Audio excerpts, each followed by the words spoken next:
Dominating.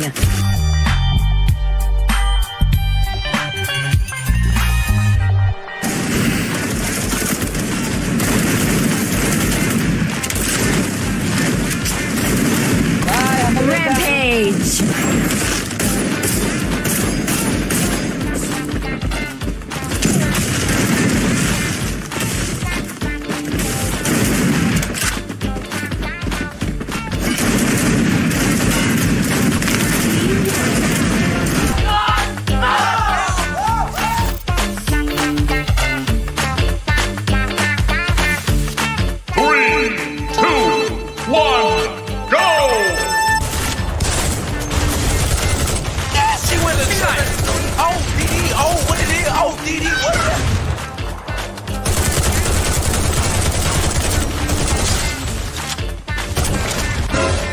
Yeah, boy.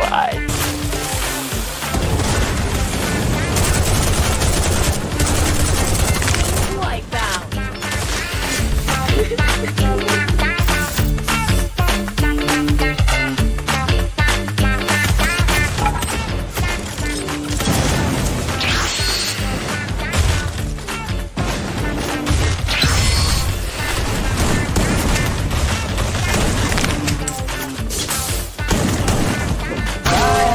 Triple kill.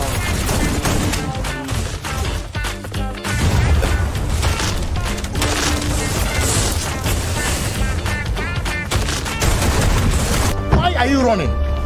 Why are you running?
I will find you. Quadra kill.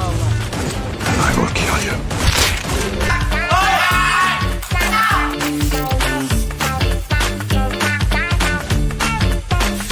Final round.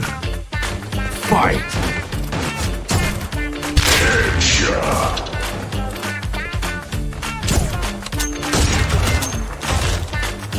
Triple kill.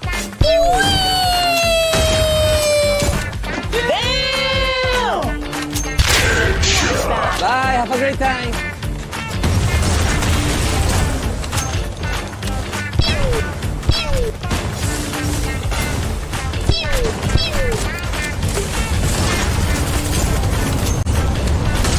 Perfect KO. Dominating.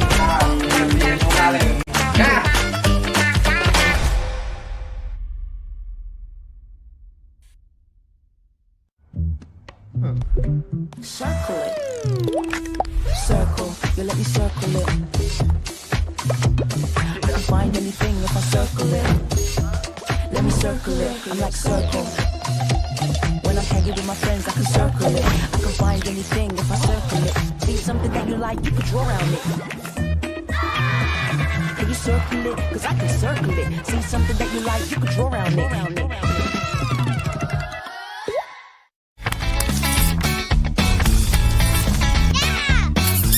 Limit has been healing up a little bit too early. And no! Denied! Limit! Lord Nabuya! Game number 1! ผมบอกเลยลั่นอ่ะลั่นกว่านี้ผมบอกเลยลั่นแน่แหละ Will be surviving that, and there you go, 1v4. Only two remains. PE Sports Vietnam grabs that booyah. Sắp tới thì tụi mình sẽ cố gắng kiếm được nhiều điểm nhất thôi. Two Raz on a sliver of health, barely surviving. It might end up being Fire's MK. ไม่ต้องกังวลครับที่พวกผมเล่นแบบนี้ก็มันเล่นยากด้วยครับแล้วมันเป็นแพทใหม่ด้วยแล้ววันแรก Now circle. Caramel's still surviving. He must have run out of health kits. I think that's gonna be it for Caramel. Oh my God, Caramel! ก็ฝากเชียร์ทีม AG ด้วยครับพวกเราจะเอาแชมป์ให้ได้ครับในรายการนี้ครับ Circle it. Circle, you let me circle it. I can find anything if I circle it. Let me circle it. I'm like circle. When I'm hanging with my friends, I can circle it. I can find anything if I circle it. See something that you like, you can draw around it. Can you circle it? Cause I can circle it. See something that you like, you can draw around it.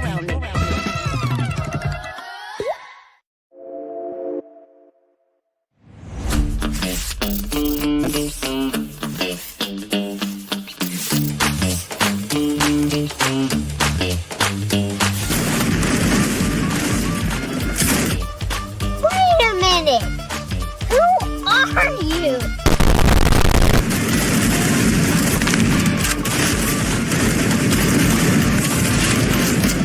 Quadra kill.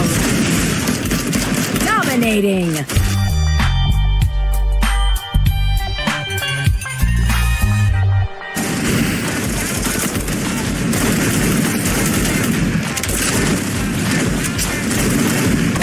Rampage.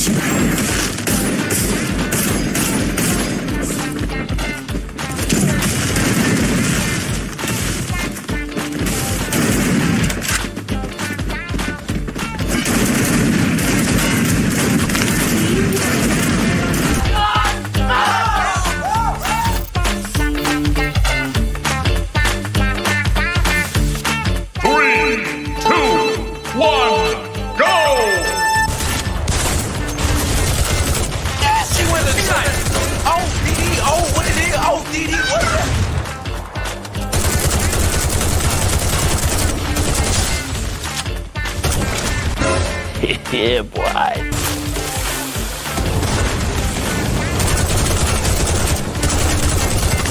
Wipeout.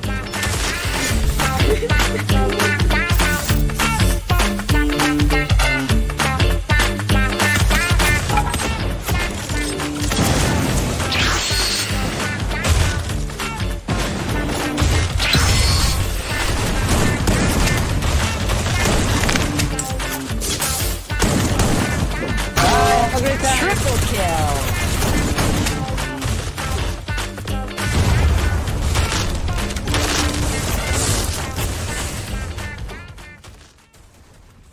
Why are you running? Why are you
let me circle it. I can find anything if I circle it. Let me circle it. I'm like circle. When I'm hanging with my friends, I can circle it. I can find anything if I circle it. See something that you like, you can draw around it. Can you circle it? Cause I can circle it. See something that you like, you can draw around it.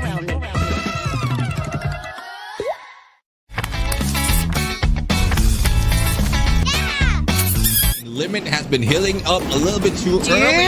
And no! Denied! Limit for the Booyah! Game number ผม 1. บอกเลยลั่นอ่ะลั่นกว่านี้ผมบอกเลยลั่นแน่แหละ Will be surviving that, and there you go. 1v4. Only do remain. PE Sports Vietnam grabs that Booyah. Sắp tới thì tụi mình sẽ cố gắng kiếm được nhiều điểm với các bạn. Two Raz on a sliver of health, barely surviving. It might end up being Fi's MK. ไม่ต้องกังวลครับที่พวกผมเล่นแบบนี้ก็มันเล่นยากด้วยครับแล้วมันเป็นแพทใหม่ด้วยแล้ววันแรก That circle, Caramel's still surviving. He must have run out of health kits. I think that's gonna be it for Caramel. Oh my god, Caramel! ก็ฝากเชียร์ทีม AG ด้วยครับพวกเราจะเอาแชมป์ให้ได้ครับในรายการนี้ครับ Circle it. Circle, you let me circle it. I can find anything if I circle it. Let me circle it. I'm like circle. When I'm hanging with my friends, I can circle it. I can find anything if I circle it. See something that you like, you can draw around it. Can you circle it? Cause I can circle it. See something that you like, you can draw around it.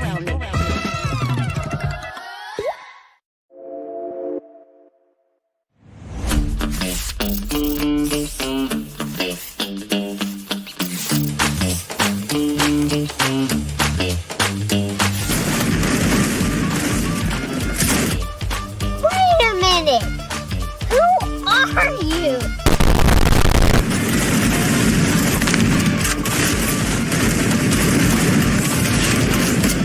Quadra kill! Dominating!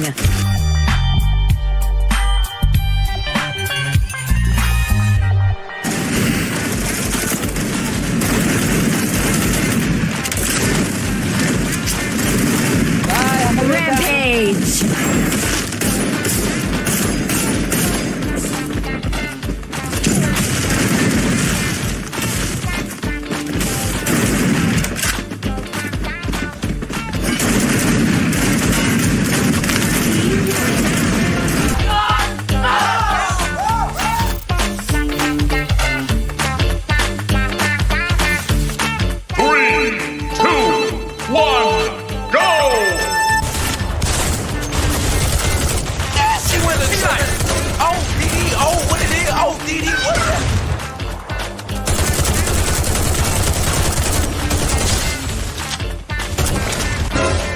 Yeah, boy.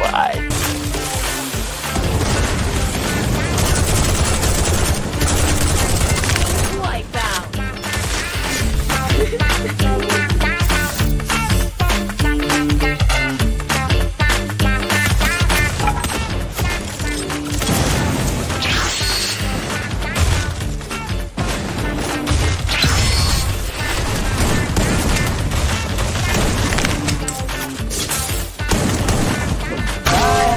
Triple kill!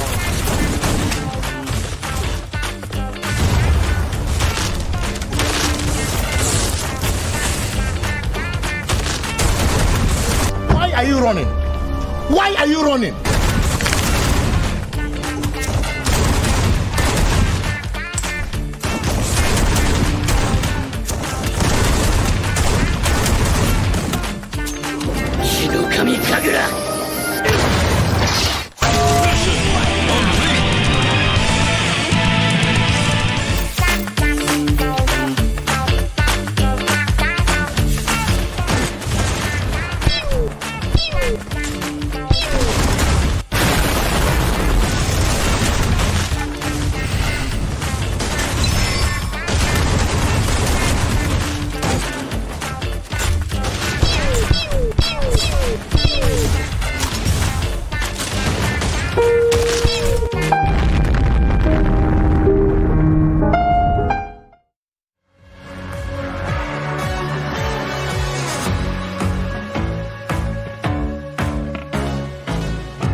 Circle it.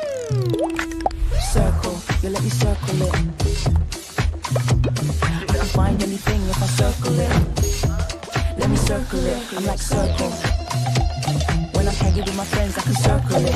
I can find anything if I circle it. See something that you like, you can draw around it. Can you circle it? Cause I can circle it. See something that you like, you can draw around it.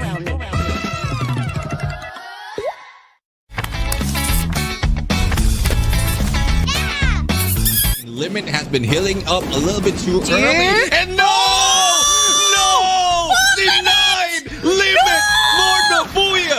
Game number ผม 1. บอกเลยลั่นอ่ะลั่นกว่านี้ผมบอกเลยลั่นแน่แหละ Will be surviving that, and there you go. 1v4. Only two remain. PE Sports Vietnam grabs that booyah. Sắp tới thì tụi mình sẽ cố gắng kiếm được nhiều điểm nhất rồi. Two Raz on a sliver of health, barely surviving. It might end up being Fi's MK. ไม่ต้องกังวลครับที่พวกผมเล่นแบบนี้ก็มันเล่นยากด้วยครับแล้วมันเป็นแพทใหม่ด้วยแล้ววันแรก In that circle, Caramel's still surviving. He must have run out of health kits. I think that's gonna be it for Caramel.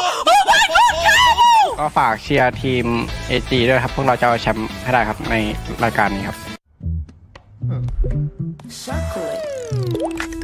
Circle, you let me circle it. I can find anything if I circle it. Let me circle it, I'm like circle. When I'm hanging with my friends, I can circle it. I can find anything if I circle it. See something that you like, you can draw around it. Can you circle it? Cause I can circle it. See something that you like, you can draw around it.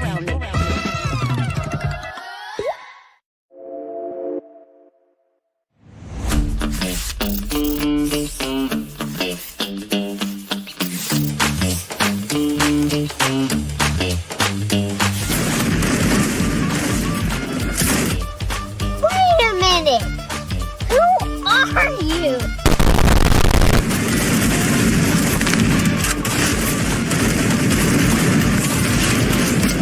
What?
it. And now Todak in position for this booyah. Unless Ray has something to say. He takes out Ray. He gets both of them. Mau tantang tim Vietnam aja. Tim Hawa. Eliminate the knockdown. Now it's going to be the full 2v1 RRQ. The push and pull is just too good for Todak. Buat Kingdom dukung kita terus lah, jangan dihujat terus lah. The Trogons upon Trogons upon Trogons for WAG. He's got smooth moves, but he's out of cooldowns. Razor finally out of it. Mục tiêu của team bọn em là vào chung kết là sẽ top 3, ít nhất là top 3. It is Bigatron, Delta, Ikal, healing gameplay. Kesulitannya egoisnya dari sendiri dan teman-teman. Dion loses that and one more on the turnaround, taking the booyah. ที่บอกว่าศึกษานี่เรียกว่าก๊อปหรือเปล่า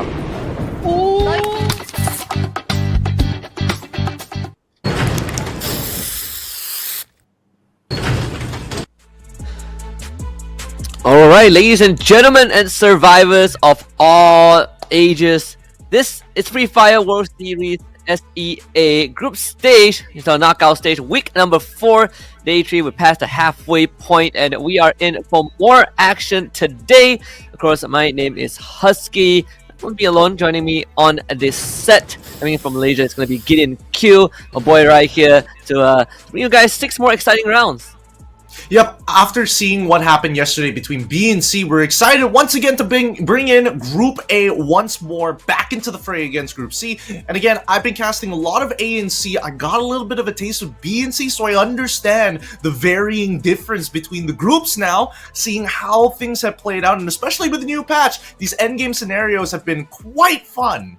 Yeah, plenty of healing gameplays, plenty of Trogon being brought out, been watching some of the highlights for the past 2 days. Pretty messy, but that's kind of the change we like, right? RQ once more, still at the top, but that all changes today as they have exhausted their games, at least for week number 4. But I think good news is that a lot of teams are really stepping up, even teams like WAG, I would say, to a certain extent, BT, RGOW, man, they are showing some chops.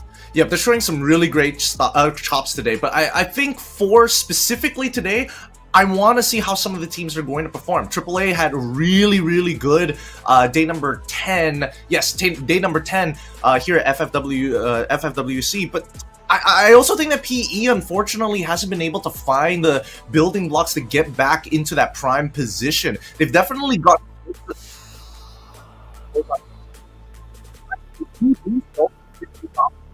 Yeah, there's been some growing pains for PE, right? A constant struggle that they have faced over the past few seasons, and of course they are not alone. They're in this rat race against teams like Onyx, Olympus, and Bigatron Delta, who are all playing today from Group C. You got Evo's Divine, Twisted Minds, and also Heavy. But from Group A, PE Sports, Buriram United Esports, AG Global, of course, Attack All Around, Vamos, and Star. And in Group C, we have EVOS, Onyx, WAG, Twisted Minds, Heavy, and as well as BTR. This group has been looking very, very good. Twisted Minds, unfortunately, didn't exactly have the best day yesterday. Hopefully, they're going to make up for that today against some of the bigger hitters here, like BRU and as well as AG, who've consistently performed throughout the tournament. And of course, not to forget that we also have to keep our eyes on Vamos, right? So far, they are just slightly, well, I should say slightly, they're 61 points behind Star Knight Esports, who are both at the bottom, very unfortunate. In fact, out of the 6 teams we have today, 4 of them are in the bottom 6, so there's a lot of time, a lot of chances for them to catch up, make up for some lost points, hopefully break into the top 2, shift up the standings a little bit, but we also can confidently say that the race for top 3 is alive. Yep, the race for top 3 is going to be the point differential between second and third so far has been closing in fast. And right now, RQ Kazu sits on top, but that's going to change for sure. The real question is whether some of the other competitors, even Attack All Around, might be able to start breaking into that bracket if they have just a really good day. Yeah, and it's good to see that Attack All Around is constantly in the conversation, because they have been, there was a season or kind of a period of time where Attack All Around sort of disappeared for the competitive scene, not making it through to the big stage, and now this return, more impactful, more ferocious than ever. But they're also up against teams like the WAG, who personally, for me, has been the biggest surprise from Vietnam. Yep, they've achieved some level of consistency, very good around their team play, and especially with their star player, rising star player, Xbor, who continues to show why he should be considered one of the best snipers here in the lobby. But then again, we've seen time and time again, he's pulled clutches out, but without the rest of his team, it's really difficult to close out games. And that I think also has been kind of the staple for WAG. Vietnam teams in general, right, likes to play as a team. But I think Xbor has been the standout and a consistent one as well from week 1 all the way until now. This is not a team that just joined the competitive scene, but they definitely have went through some shuffles, and the fact that they are now in the lead is crazy. But like you said, support system is important, and Xbor is also supported by Alan. Yep, Alan has been doing such a good job, not only as a dedicated rusher, he likes to scout in the earlier stages of the game, he knows how to buy a lot of time, especially on the pullback when things don't go their way, but overall, when you need to rely on him as that entry fragger, he does get the job done. Yeah, he definitely does, and I think that's what kind of allowed WAG to really edge out in a lot of these kind of encounters. In fact, they are one of the teams with the top 3 Booyah count, right? RQ Kazu in first with 11, BRU in second with 8, and then followed by WAG with 7. But we also gotta look at one of the other teams from Vietnam not doing too well, PE Sports as well as Star Night Esports, both in 13th and 16th spot respectively. Now, when we're talking about the 13th to 16th spot, there are a lot of teams who are actually pretty close, pretty neck and neck to actually overtake Onyx Olympus, currently directly on that 12th position. Remember that people who want to qualify for the point rush need to make top 12 by the end, towards the end of this tournament. Let's look at the game schedule today. They're going to be trying to earn points on Bermuda, Purgatory, Alpine, Kalahari, Nextera, and an RNG map at the very end of the day. It's just business as usual. The random map kind of gives you a second chance, but I would say surprisingly up to this point, a lot of teams that, for example, let's say I get a Booyah on Alpine and we roll Alpine again for game 6, the same team doesn't win the map, which I feel like is a good thing, right? It's pretty refreshing to see everyone else put up a good fight. Perhaps today is going to be the same. We have heavy hitters from the Thailand side, BRU, AG, Twisted Minds, attack all around, 4 out of the 5 Goliaths in today's lobby. Fingers crossed we do see that the random map is going to be Bermuda once again, because we've seen a lot of teams perform very well on it. When we look on the top 3 teams, we're seeing that EVOS Divine, RQ Kazu, WAG is part of that conversation. We're not seeing Twisted Minds anymore, we're not seeing BRU. This kind of draws the conclusion of the Indonesian region. Even for Bermuda, right? EVOS Divine and RQ Kazu are the kind of the top 2 teams, followed by WAG. Thankfully, RQ Kazu is not playing today, but even then, when you look at EVOS Divine, they are 20 points total ahead of WAG. Booyah counts, they have 3 more than WAG. I don't know what EVOS Divine has figured out about this map, but they seem to always perform on it. Even if they're not achieving a Booyah, they manage to get top 3 pretty consistently overall. So that's why I'm excited to see if Bermuda gets played again for our 6th map of the day. Then again, we should keep note that some of the top dogs here are going to start adjusting to the playstyles, right? Because we didn't get to see Group A play yesterday, they got to double check on where Group C likes to generally drop, how are they playing so far, the constant adaptation to an ever-changing meta. Pretty surprising that we are not seeing any Thai teams up there as well. It's certainly not BRU, who in retrospect has been one of the consistent teams on all maps except Kalahari and sometimes Nextera. But we gotta also look at the top 3 most used characters in terms of active skill. Tatsuya is a no-brainer, right? Just absolutely dumpstering every single other character in the game with more than 2,000 times used, then followed by Skyler and then the A124. I mean, let's keep in mind that this is the entirety of the tournament, right? This is pre-patch and also now collecting data from post-patch. I'm curious to see what the post-patch is going to look like after 2 weeks, but so far, I think that now with the active skill being purchasable, could allow teams to actually get creative with the compositions. Yeah, and I think the skill cards has really been a big game changer. We've seen teams go for double Riptide Rhythm from the Skylar that really allows those broad destructive abilities. Some kind of mix it up a little bit. I get a Tatsuya and a Skylar to aid me in these rushes, but the passives are also a big part of the player's toolkit, right? The Awaken Andrew, of course, being the staple. Then you got Joseph and Shani, who, if you asked me about them 1 year ago, they wouldn't even be in top 5, but now they are one of the most used ones. Well, I mean, we can say that with a bunch of characters here. There's so many already invested in Free Fire for its competitive season.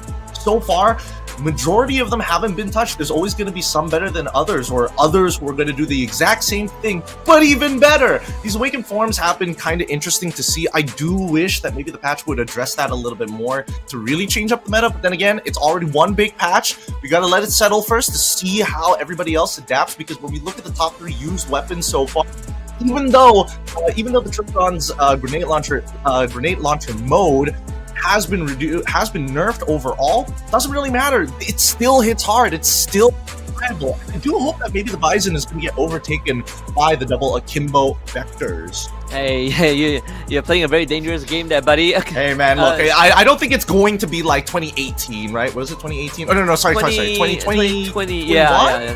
2020 between 2021. 2021. The very first MCP major for all regions. That was quite a time, because we saw a lot of, that was kind of like the birth of players like Cobra, right? The Vector Akimbo. Oh, that was a nightmare for a lot of people who are still trying to figure out close quarter combat, because you just get rolled over by this one guy who spends his entire lifetime practicing one weapon in the game. But after that, they kind of changed out the patch a little bit. We see shotguns and snipers that I feel does give a lot more variety to the team. But then again, it gave birth to teams like, especially the Thai teams, who in every single meta always finds a way. Yep, I think they're all rounded, right? Their snipers are really, really accurate. Their fraggers, their rushers are really good at what they do. Even the supports, right? Very specialized roles specific to some teams. I mean, some teams, because other teams prefer to just go triple Tatsuya, let's just all rush in. If we overwhelm them with numbers, we get the advantage, we'll eventually win the gunfight. But I think that Thai teams are fundamentally very strong overall. That's why you're seeing that the overall standings is going to be dominated by them, with a bit of splashes with the better performers from Vietnam and as well as Indonesia. Yeah, absolutely. And I think but it's good to see that every single region still has their own flavor, right? Thailand, they love the Tatsuya, and then you look at some of the Indonesian or Vietnamese teams, oh, they love the no Tatsuya comp. We run double A124, one Skylar, and perhaps a Steffi, full utility, but then we make up for it with our pets, the Dreki to get info, or the Alron with the Dinoculus. Of course, attack all around, also one of the few teams that deserves a lot more attention, considering that right now they're in 7th spot, kind of on their way to reclaim glory. Still a long way, catching up with teams like Falcons and BRU, but this, I think, is the best attack all around that we've seen in a while. In a long while, in a matter of fact. After Friday's games, the fact that they clutched it first on Bermuda, really taking, I wouldn't say, it's hard to say whether they're really taking advantage of the patch, but they definitely found something that day. And we'll see whether or not that was a fluke, or whether they're going to repeat the same process and turn it into a formula. And at the same time, we are also still searching for the first team to potentially get get that holy grail of 6 booyahs in a day, right? The current record set was by BRU a season ago, 5 out of 6 booyahs, and then I think the second one was by RRQ Kazu just this season, probably in week 2, where they got 4 out of 6. So if a team can complete that 6 booyahs in a day, I think that would set you up for 3-4 rounds at least, right, where you kind of don't perform. I think you don't have to play the point rush at that point. If you get 6 booyahs in a day, why go into a point rush at all? Just give the man the advantages as soon as they get to playoffs. We just send them into the grand finals with 8 extra hit start points. It's like the golden snitch, right? That's exactly what it is. A bypass to get straight into the finals. I mean, that would be a fun idea, but honestly, I do think it's quite impossible for a majority of these teams. Even for some of the top teams, I don't doubt that BRU might be able to make that happen again. 5 Booyahs in a day out of the 6 maps.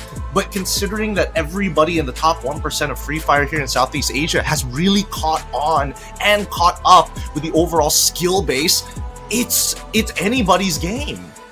And the only region playing catch-up is definitely Malaysia. We got a lot to work on, but it's good to see Legalov back on the playing field after a bit of a hiatus right now. Finally joined the main roster of Vamos, but for now, the stars to watch: Get High from BRU, Krillin from WAG, and Jack from Onyx. Young stars really stepping out, veterans and aspiring players, aspiring pros alike on the same playing field. I think, it does bring a tear to my eye, especially watching some of these players who have been at the highest level and some of them making it big. Yeah, I mean, they are making. I think they can do even more, right? Because these are stars must watch, and I think that they're getting their stardom, right? They're definitely there, but they haven't clutched as many situations to get them over that very final hurdle to become a legend. Can't wait to see if that storyline will change today. We are getting ourselves strapped in. Get your parachutes ready. You don't want to splatter onto the ground because we're going to Bermuda, back to where everything originated. The BRU being literally the team that can overtake RRQ Kazu after this round if all things go well. I think the rest of the teams can catch up to them.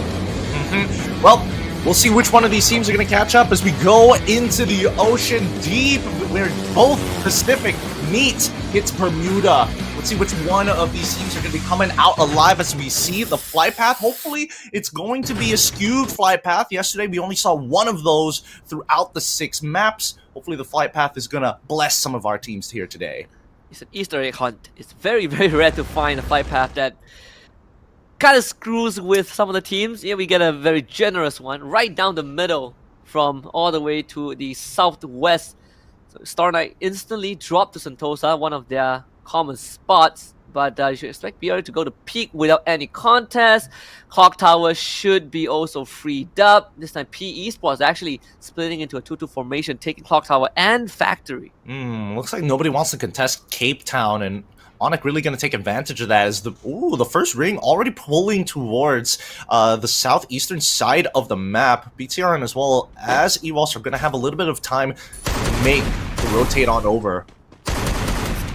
First blood.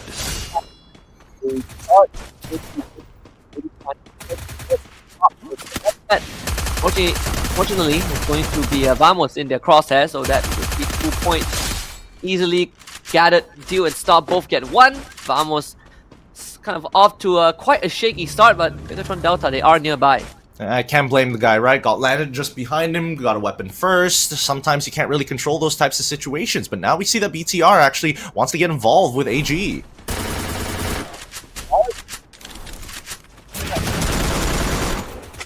Forward. Goes for a trade, in fact. Willing to take that exchange. This is from Pyongdo. Cypher also providing backup. BTR just kind of a shaky entrance there, giving 2 more points to AG. They just wanted to see what was going on, right? They thought maybe this engagement was going to happen a little drag out a little bit longer than it probably should have, and I would have assumed that the assumption was pretty accurate, but then AG cleared them up pretty quick. Now, first 2 minutes of the game, pre-2 minutes of the game, they already have 4 eliminations. And that is one of the best possible start you could ask for, especially AG. If they want to even have a chance to be in top 3, you have to kind of get through Falcons first. That would be a difference of 16 points, but then to get to BRU, you need more than 100 points to make it happen. So for for AG, they might just get more out of this. Heavy in their process next. See how AG is going to handle this, right? So far, they've been winning a majority of their gunfights, but it has been full squad v squad. You see Cypher rushing down, get nice, them creating an advantage for them, and it looks like they're going to be farming 3 squads around them. They can't seem to regroup together as AG just muscling their way through with just man advantage.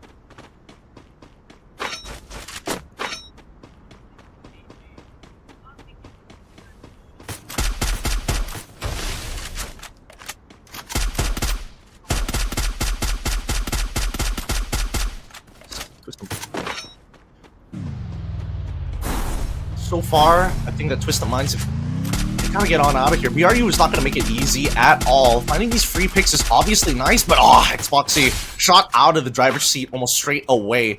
BRU gonna be able to find 2 eliminations off of this. They're gonna take their time overall, but wow, Damage King, Sypha already at a 1090 so early on. In this game, it looks like these early engagements have been working out very well for AG, and like Husky mentioned before, probably to catch up into the catch up with points, maybe to get into top 2, hopefully. But let's jump on over to PE at this point of time. Take a breather for the moment here. Hopefully they do get that rotation. It looks like they're on the southern side of the map, and hopefully they do find points of their own. PE Sports has had a little bit of a slow start in the tournament. They have found some really successful booyahs, but really get a formula to get it down to a science. It's going to be a little inconsistent. So far, majority of the teams have recovered from the early game damage, but now we see that BTR tasting Legolas. Members of Vamos here unable to respond to it. Legolas is going to go down. We're seeing that since Vamos already has 1 elimination, we should be able to recover from this. I don't see the rest of their teammates in the vicinity as well. This means that the POI is going to be controlled by them. AAA now having to deal with AG, who's circling around here. Ooh, this is going to be a little tough. Walking into the foundation already, trying to get into the high ground here. As we see that attack all around. They're not going to spread out this time around. They want to still stay at full fighting force, maintain cohesion, and take down the rushers first, knowing that at least one of their snipers won't have an angle in such a dense space by Clock Tower. In the meantime, AG looking to close the space even more. We do see one of the members of Vamos looking down towards Clock Tower, scouting it out, and it looks like he's going to hop on in to get a better look. Jun wants to get involved and might be bringing a friend along with him. AG making the smart decision, just slowing down their approach. Just the presence of Vamos alone makes them want to take the primary position on the top towards Clock Tower, to look down towards attack all around in case they want to try and escape the vicinity. Next ring is already going to be revealed, the edge of it touching the Clock Tower. And the engagement begins. Caramel taking his time, trying to work on how much he can actually pepper attack all around in this vicinity. Heavy and as well as Vamos, just down the street, not too far away here. Doesn't look like Vamos wants to be in here just yet, but for now, Onyx Olympus, the Knights have to make their way into the ring, and it looks like, oh man, the Star Knight's taking so much damage from Onyx. Now that we get the full perspective here, the sniper is doing so much work.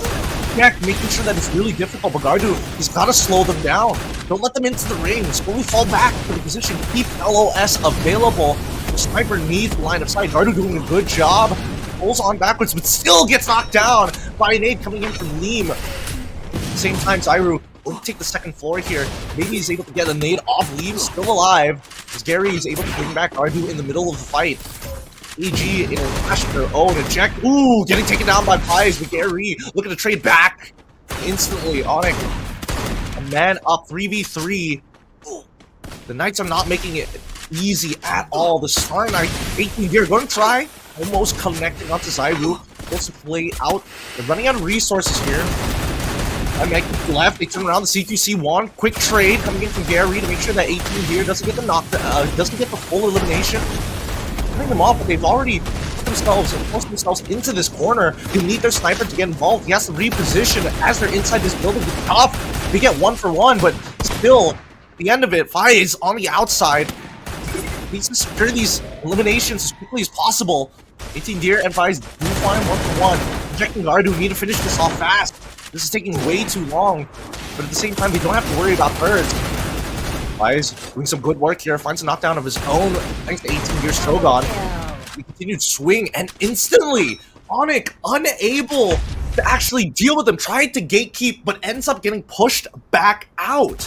At the same time, we do see the BRU going into a full engagement here against WAG. This is pretty good. If WAG can wipe out BRU, they have pretty good odds for the rest of this map. Allen trying his best, buying time on convention before. Wasana does find a double kill almost straight away, but Joanna's grenade launcher is just putting too much pressure, forcing WAG, hopping over his blue wall and taking Cyrus out. The rest should fall suit.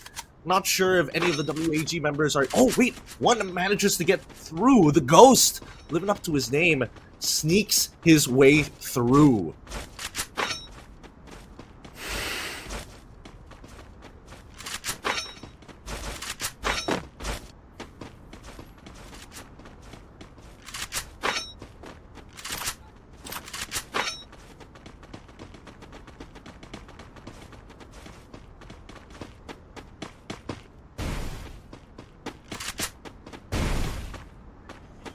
Yeah, so, I mean, BRU, they played it well. They played it really, really well, but a lot of it just comes through launchers, right? Once somebody whips out a launcher, you're trying to break line of sight, you end up, like, unconsciously grouping up together to a safe place, which is usually your teammates, which is counterintuitive against the grenade launcher, which is super unfortunate. With that being said, we still see that BTR Delta is in it to win it. Lushers are going to make their way in towards the ring from the northwestern side of the map. We see that Onyx looking to recover Rigarian as well as Zyru already brought back up to life. Let's see how Attack All Around is going to approach WAG. They got the initial knock, and now they've got WAG on the run. Wilson as well as Heavy in full. Wow, g'day! Knocking himself down, unfortunately. Saming is able to get a shot out towards Onyx's side, but BTR in the middle of their own fight, winning out against BRU so far. We'll come back to that as soon as this action is done, as EVOS is currently just pushing Heavy out so fast and eliminating them at 12th place, cutting their escape. Yeah, this is going to be EVOS Divine trying to survive the onslaught. I mean, they lost 2 people, Attack All Around, about to jump on them. And EVOS Divine surrounded from every single angle. There's only a couple of glue walls in the building to keep them safe. Attack All Around, ready for that final assault. They can clean this up quick before Vamos arrives, and now circling around the members of EVOS Divine like a school of sharks. They will take their launch pad to gain distance. Over the bridge they go as Vamos just brushes over the shoulders. Attack All Around, not able to claim anyone. Yup, still like School of Sharks, right? After the movie Sharknado, I think that is a very valid move for them as BTR. Now looking over BRU, this engagement has been going on for a very long time, and they still have not let up. They're trying to gatekeep BRU from making it into the ring, or at the very least, keep them out for as long as possible. If they can take him out, that'd be great for the rest of the lobby. The BRU not gonna make it easy. Kyung the first to fall.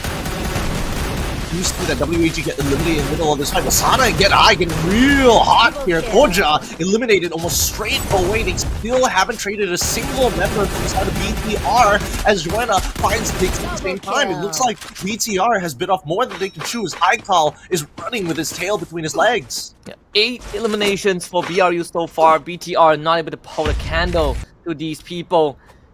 AG Global still on a killing spree so far, taking a lot of angles, covering the entrance of EVOS Divine, who are mostly coming in from one direction. ABAC's the exception. Sci-Fi knows where he is, looking for the isolation of the EVOS members. They see Ray taking the launch pad, as well as G'day. Both of them getting shot at. Down in the red, dude, what a snipe on top of the roof. Aimgar shows up, and this could be the end for EVOS Divine, as AG Global completely surrounds them for every single angle. Wait, unless Attack All Around want to bail EVOS Divine out here, we could look to just give that position up to AG, and that would be a full structure. Or they could maybe punish AG on that push-in. And I think AG is aware of this. Here comes the push-in from AG towards EVOS Divine. Let's see how many of their angles are going to be covered here. Oh, AG able to just stand out in the open. Looks like Attack All Around have been scouted out, and they've been looking in a completely different direction from Onyx Olympus. EVOS Divine, they're going to be facing some pressure, but at least they were able to keep most of the team alive and now put AG Global outside the circle. It's going to get very crowded soon. Twisted Minds makes an appearance. PE Sports on in front of them. Star Knights on the low ground. This is going to be tough for the Indonesians to even make it up there, especially with PE Sports guarding the edge of the circle. They're going to have Twisted Minds trying to bulldoze through them, and with Ban going down thanks to Attack All Around, PE Sports might not be able to hang on for any longer. Yeah, Attack All Around really taking advantage of the angles. I think that Twist of Minds, now they can really slow down and focus on the Star Knights down on the low ground. Because at this point, PE Sports aren't too much of a threat, especially when it's only just one man there, and I think they're aware of it. That's why they're covering their backsides and making sure that the walk-up is going to be a dangerous zone for the Star Knights to walk through. Let's see if Twisted Minds can trying to find a way in, because right now they are able to cut through to the northern side. Star Knights will come up from the low ground to try and challenge them, take away that space. PE Sports so far a non-factor. Twisted Minds can wipe out Star Knights. They're gonna get a lot of space for themselves. For how long though? This is gonna cost the Star Knights a lot of resources. All the blue melters as well as the ice grenades. They're effective. They're good at what they do. But you might need them for the end game. Star Knights know they won't get to the end game if they don't take out their competitors right now. As they start go for the full engagement, Nameless is already down with Xboxy to find immediately after. Straight away. Oh, BTR ends up getting eliminated in the middle of this fight. Still 3 members strong. They need to be able to flush out the rest of the members of the Twisted Minds, and it looks like they've gotten a majority of them already. Still, it's 2 for 1, ready to go. If they can get Diamond, that could open up so many more opportunities. Ra's the next to fall as attack all around, thirding them from behind, and going to be able to eliminate the Star Knights straight away, and as well as Twisted Minds. Attack all around looks to be gaining mega points. Attack all around, the winner of that trade so far. On the other side, you have BRU basically surrounding Vamos. Riptide Rhythm breaks the blue wall, and because Vamos' chance of even having the Booyah in sight. 6th place is gonna be where Vamos ends up in. BRU, they did lose Jonah somewhere down the road as PE Sports gets wiped out in 5th. 4 teams remain. BRU might be the next to go as Get High gets knocked down by AG Global from the high ground. Stop, finishing him off, and Moshi now has a lot of slack to pick up, especially when they don't have the leverage of the high ground. Yeah, all squads have taken significant casualties. Nobody at full fighting force, and BRU trying to stabilize what they have already. AG take a wider stance, realizing that they have 3 members, and the only team that has 3 members strong is going to be Attack All Around, who's really taking their time. They want AG to collide with BRU. It's not gonna be any easier. Not with Attack All Around, just bulldozing through BRU. The only team with the full squad, or at least most of the squad alive. Same with AG Global, of course, but Attack All Around looking a lot more healthy, a lot more motivated. Turn the attention over to AG Global. Bombardment from every single angle. You survive, jumps into the monster truck, disembarks, and just trying to run Foki down. Actually, do some chip damage, but Limit and Jump God gets the job done from elsewhere. And Duo will also expire. Onyx Olympus left with just Gary, and he's just prone. Limit just sprays him down. Attack All Around showing up big time with the first Booyah. Oh man, Attack All Around looking good today. Repeating that formula this time. Didn't have to do some sick clutches. Dominating the lobby, making sure that they neuter everybody. Cut them at the ankles, get them at the heels. That's what you want. We literally just talk about Attack All Around looking the best that they've ever been for a long time. And they've kind of just proved it to everyone with this Booyah. And also increasing their chances of making it further up the leaderboard. They were not too far behind Twisted Minds, WAG, and considering this opening, we might see Attack All Around be an actual contender for that throne. Yeah, well, let's see whether this momentum is going to carry out throughout the day, right? A lot of teams do well in the beginning and start to gas out towards the end. It can be a bit of an issue, especially when we are just running out of time for the league, right? Point Rush is not too long, is not far away. A lot of these teams are really starting to figure out kind of that mid to late game rotation. We're seeing a lot of squads, even though they lose members, they were able to get them back in time. So we don't see much of that squad wipe before the 8th or 9th minute mark. And even WAG putting up a dang good fight against BRU at their home turf at Peak. Of course, this one didn't really work out. BRU claiming the victory at the very end. But the sheer guts it takes to do that is very commendable. People are being less scared of BRU, right? They're really going on. Some teams might even go out of their way to take on such a Goliath of a team. And I think, that bravery is commendable, but it just goes to show that it's anybody's game, right? Without that level of respect, I think that BRU is going to get jumped on a little more often than they should. And yes, they are still winning the majority of their fights, but you could see that they had no time to really recover, just fight after fight after fight. Shut down.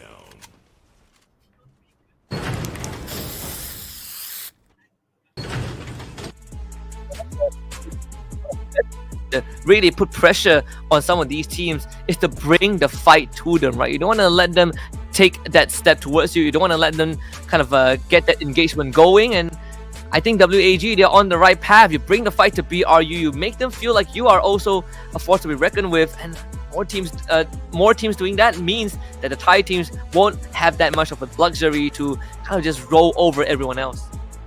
Yep, they gotta maintain resistance, right? Make every piece of ground really difficult to take. Then naturally teams are going to lean in the most comfortable areas with least resistance. With that being said, let's have a talk with Attack All Around with the interview.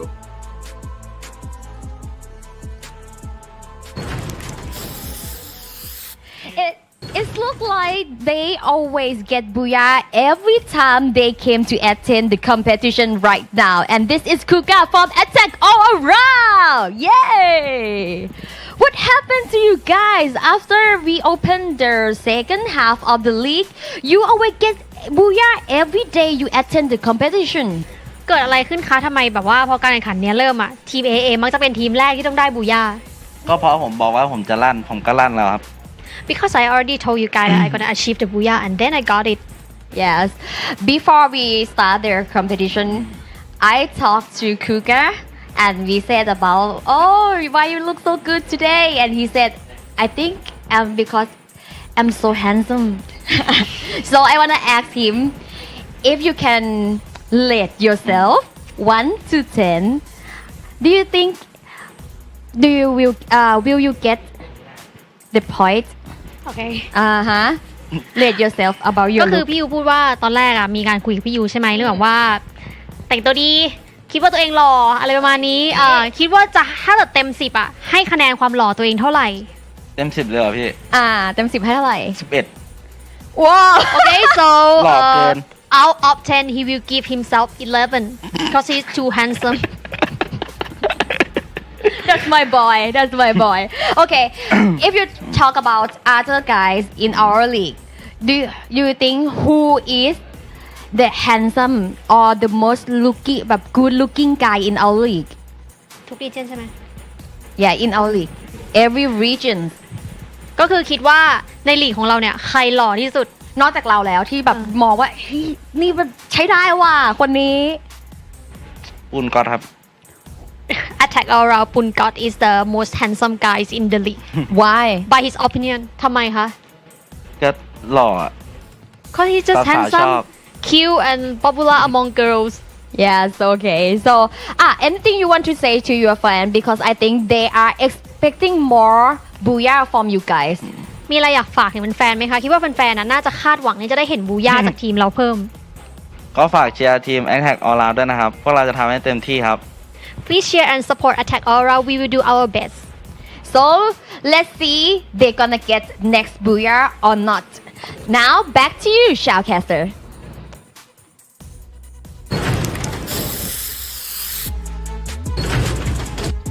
Ready for the man, Handsome and to be great at the rates game. himself pretty high in terms of the terms of looks. But I agree, you know, sometimes you not only gotta win games, you gotta win it with style, you gotta win it with the swag. That guy is the Rizzler of the winning game 1. He can talk whatever he wants.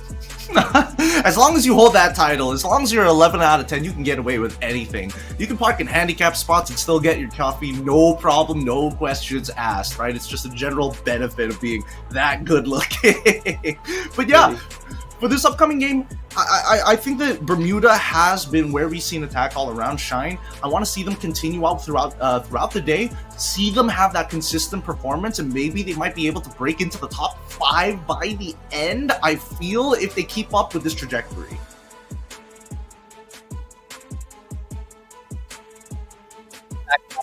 Too far behind everyone else. I think this would be a very good sign for Attack All Around, kind of going into the last 2 weeks of the knockout stage, right? It's fair to say they've already guaranteed point rush for sure. It's a matter of how far can they take this. I think they're on the right track. They have kind of an explosive round 1 with Limit being the MVP, 7 eliminations, almost 3,000 damage, 3 headshots to boot. I mean, he is a great player so far. He achieved the booyah on Friday, clutch healing through and outlasting everybody else. And even today on Bermuda, Didn't have to do the clutch this time round, but a more dominating performance from Attack all around. It seems like they're hyper aware of the teams and their cohesion, making sure that they can start neutering them early on, especially once we get to like the 5th ring. You can see them harassing everybody else, but they're not fully committing. They had opportunities to turn their sights towards WAG, but they prioritize not only Onyx but also Speed Esports, making sure that even Twisted Minds got knocked out as well, really capitalizing on the weakest moments of some of these teams. Absolutely. And I think, for Attack all around, them and AG Global both had a very impressive opening. And and it's not a surprise at this point that AG Global somehow always finds themselves having someone on the elim leaderboard, this time having 2 of them. Sypha being there with 7 alongside Limit, then also followed by Start with 6, then Wasana 5, Vice MKS as well with 5 eliminations.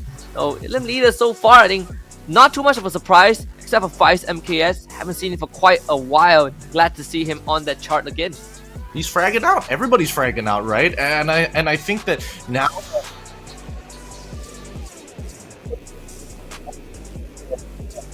qualified not only for Point Rush, but we need to start figuring out everybody else. Who can we start bullying early on?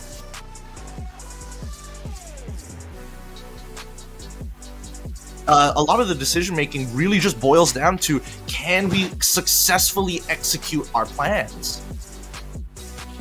I think that has been a problem for some of the, especially the Malaysian teams. I remember speaking to some of them when it comes down to, I think, Todak and Expand. In this case, I think it also applies for Vamos, that somehow just understanding the plan is one thing, but they definitely get capped when it comes to the CQC. So Attack all around 24 points to start off game number 1, same as AG Global as well, both tied in fact. And then BRU got 19, kind of expected.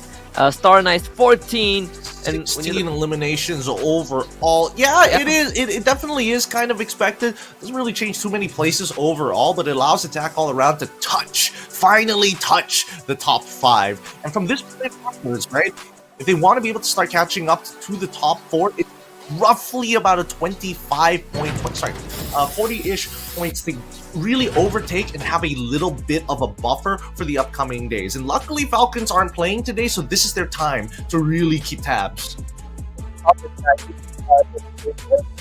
Not a super comfortable spot, but you're feeling really good about yourselves, right? You get to see how everyone else plays. I think you can say the same for RQ Kazu. Falcons definitely have a lot of burden, considering that they did win EWC, and coming back into the new season, they so far have still been able to keep up in the top 5. But competitions are getting more heated, right? Everyone else is just improving over time. Attack all around is a very good example. RQ Kazu still remains being one of the biggest surprise. Maybe these teams are going to have a bit more trouble as we look at the game schedule. It's going to be Purgatory next on the chopping block for these teams, and so far Purgatory has been relatively interesting, right? The early game has definitely got a lot bloodier since the very beginning, where people were kind of just throwing themselves at each other. Now it's very targeted. They're looking for weak teams that they can get some early points off of. We might see a couple of changes in terms of drop sites for some of these teams, especially for Group A, but Group C, I would imagine that they're going to either stick or adjust. The teams who have been successfully pulling this off aren't going to be playing today, unfortunately. That's RRQ, but Attack all around as well as BRU have been known to perform on Purgatory.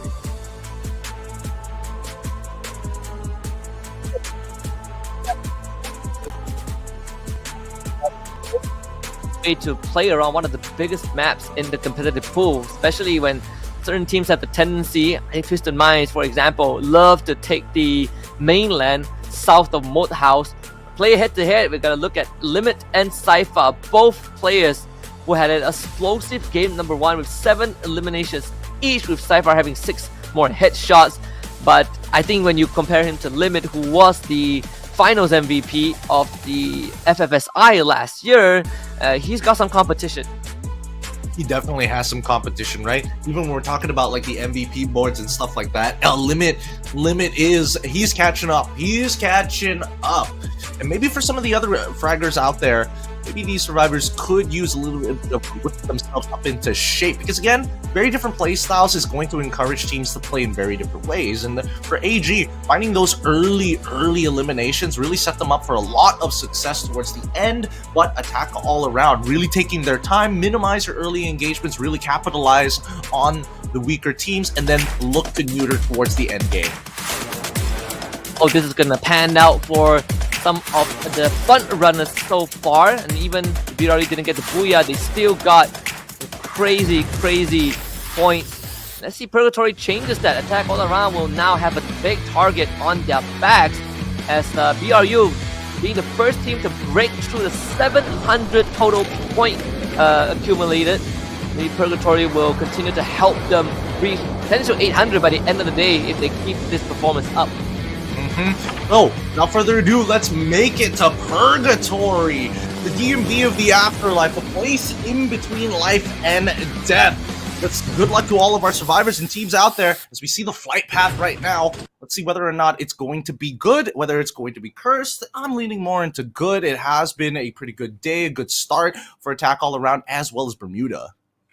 Yeah, especially when we come down to this map, I want to see if there will be any deviation. Seems like it's still the same post-patch in terms of drop zones for these teams. Evil's Divine on the Moat House area. Twisted Mice will be waiting for them to leave that place. Whereas for BRU, they're going to take the entire Western Island, only sharing a part of it with Onyx Olympus. Interesting. A lot of teams really taking their time here. Nobody like pushing straight for Ski Lodge. I think they're just waiting for the first ring to actually appear before they make some decisions. And it's pretty good for BRU and as well as Onyx in their typical drop sites of Golf Course and as well as Marble Works respectively. Expect an early engagement from, if not, they're holding their own battle line. First of all, up against the start. And Raz will take a couple of shots to the head first. Heavy being in a slightly better position on that high ground. As Star Knights, they will occupy the entire ground level of the lumber mill, which does yield a bit more resources. But Heavy seems like they don't want to back down. They have Kabi kind of trying to come in for a flank to find these pickups. But Star Knights are doing a really good job of staying hidden. Yeah.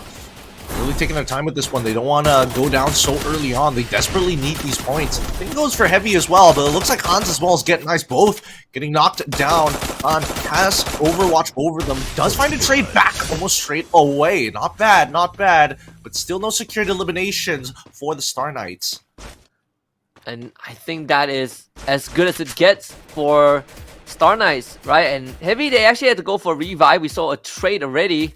5MKS getting dropped, needing assistance from his team. Vamos showing up to the vicinity, so Star Knights might not feel as safe as they were, turning from having an advantageous start to perhaps getting cleaned up by a third party. Oh, it's not looking great. Their backs are wide open. Liam is in the safest spot that he could find. Maybe he can give Overwatch, but the angles aren't really working for him. Legoth is already down. Nobody's able to pick him up because they're going to have to transverse a wide open field. In the meantime, so far with 3 eliminations, Vamos holds the elimination leader title for now. Heavy's still backed up into a corner. 3 of their members are still standing. Don't know whether they have enough currency to actually purchase the 4th. So we see that Vamos is now here to take space.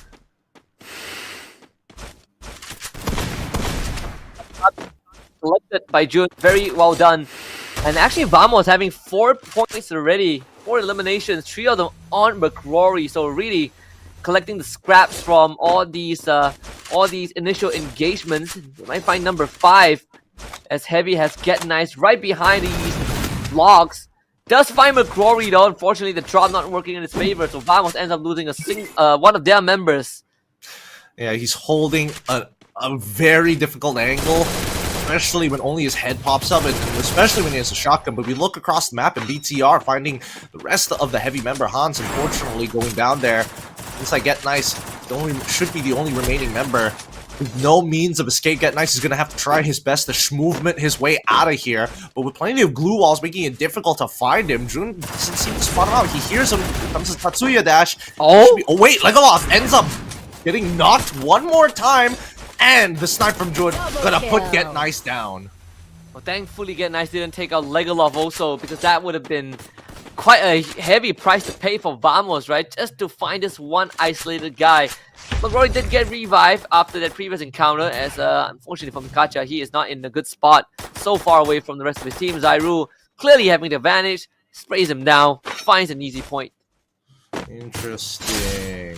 Where are they? Currently central. Okay. This is quite the split. All right. It looks like Onyx rotated towards the southern side of the ring. I would have imagined that they held their position on that hill, but the fact that they're down here looks like they want to also get involved with some of the action in case any of the teams start rotating from the southern side of the map. But let's look at Twisted Minds right now. They got a two-pronged attack against Evos Divine. Their side flanks are taking a lot of punishment, but they need to hold on and eventually maybe even regroup. Evos Divine losing Ray to Diamond is definitely not what they want. A-Back's second one to get knocked down. They did revive one of their fallen members. Twisted Mind, they can continue holding on to that high ground. This stack not really safe, in fact. It doesn't really give you much cover from these long reach snipes, and seizing it is very easy. So Saming did fall prior to this engagement, so Twisted Mind, they gotta really make use of this to drop down from Diamond straight into the arms of Aim God, as he got dropped by the Trogon, and Aim God really holding Twisted Mind back. Nameless on the list, Exposy, a two-pronged attack to finally clean him up. Yep, that's why Twisted Minds can be a little difficult, especially if you've got a wide open spread. They're really good at going to working together in 2-on-2s to start isolating their targets and forcing you to split. Regrouping probably what would have been the better option, but it's tough when you're spread so thin already. Onyx going to be playing on the outer half of the town as the UAV comes out. Attack all around, going to avoid it. It looks like Onyx is the one who threw out the UAV. With this reposition coming in from attack all around, they probably could gatekeep, but I don't think they want to take an engagement so early on. It's only the very first closure.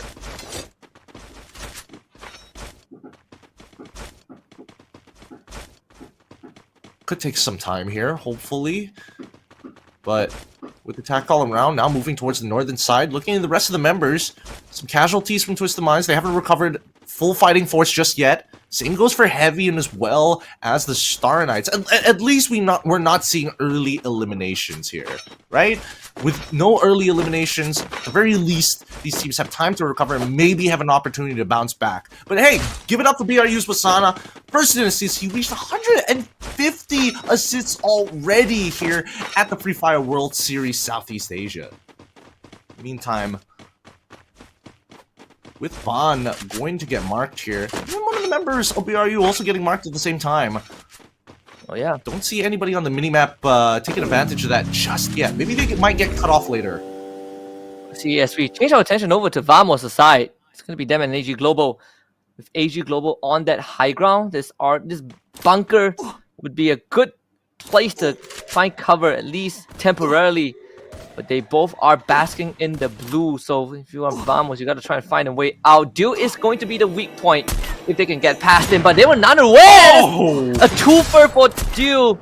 Easy 2 points off his life. They were setting up for the portal go, but it just took too much time. June finally realizes what's going on, but unfortunately the damage has been dealt. Dew does eventually expire, but Vamos needs to find an escape route. Oh, great target acquisition, target priority even from Dew. Taking out the member who wasn't on the shop, instantly flicking on over to the member who is stuck in the shop. Getting 2 free, really patient as well. He could have taken a shot at any time, maybe even landed a headshot with at the very least a lot of ease, but he wanted to wait for the perfect moment. Give no opportunities for Vamos to respond. That's just unfortunate for Vamos. Legolas also sniffed out. I believe Vamos still should have one more member alive. And indeed, that will be the case. They remain in the game. But it's definitely not looking good for them. Yeah, it's becoming even tougher. They haven't been able to find their footing. Initially getting 4 eliminations, but almost immediately struggling afterwards. McRory is going to get eliminated as well as Explorer finds him. As AG tanks the blue, let's cut on over to attack all around. It looks like on their western side, they have BRU in the compound next to them. Don't know if attack all around is aware of this, and maybe even Heavy might be just south.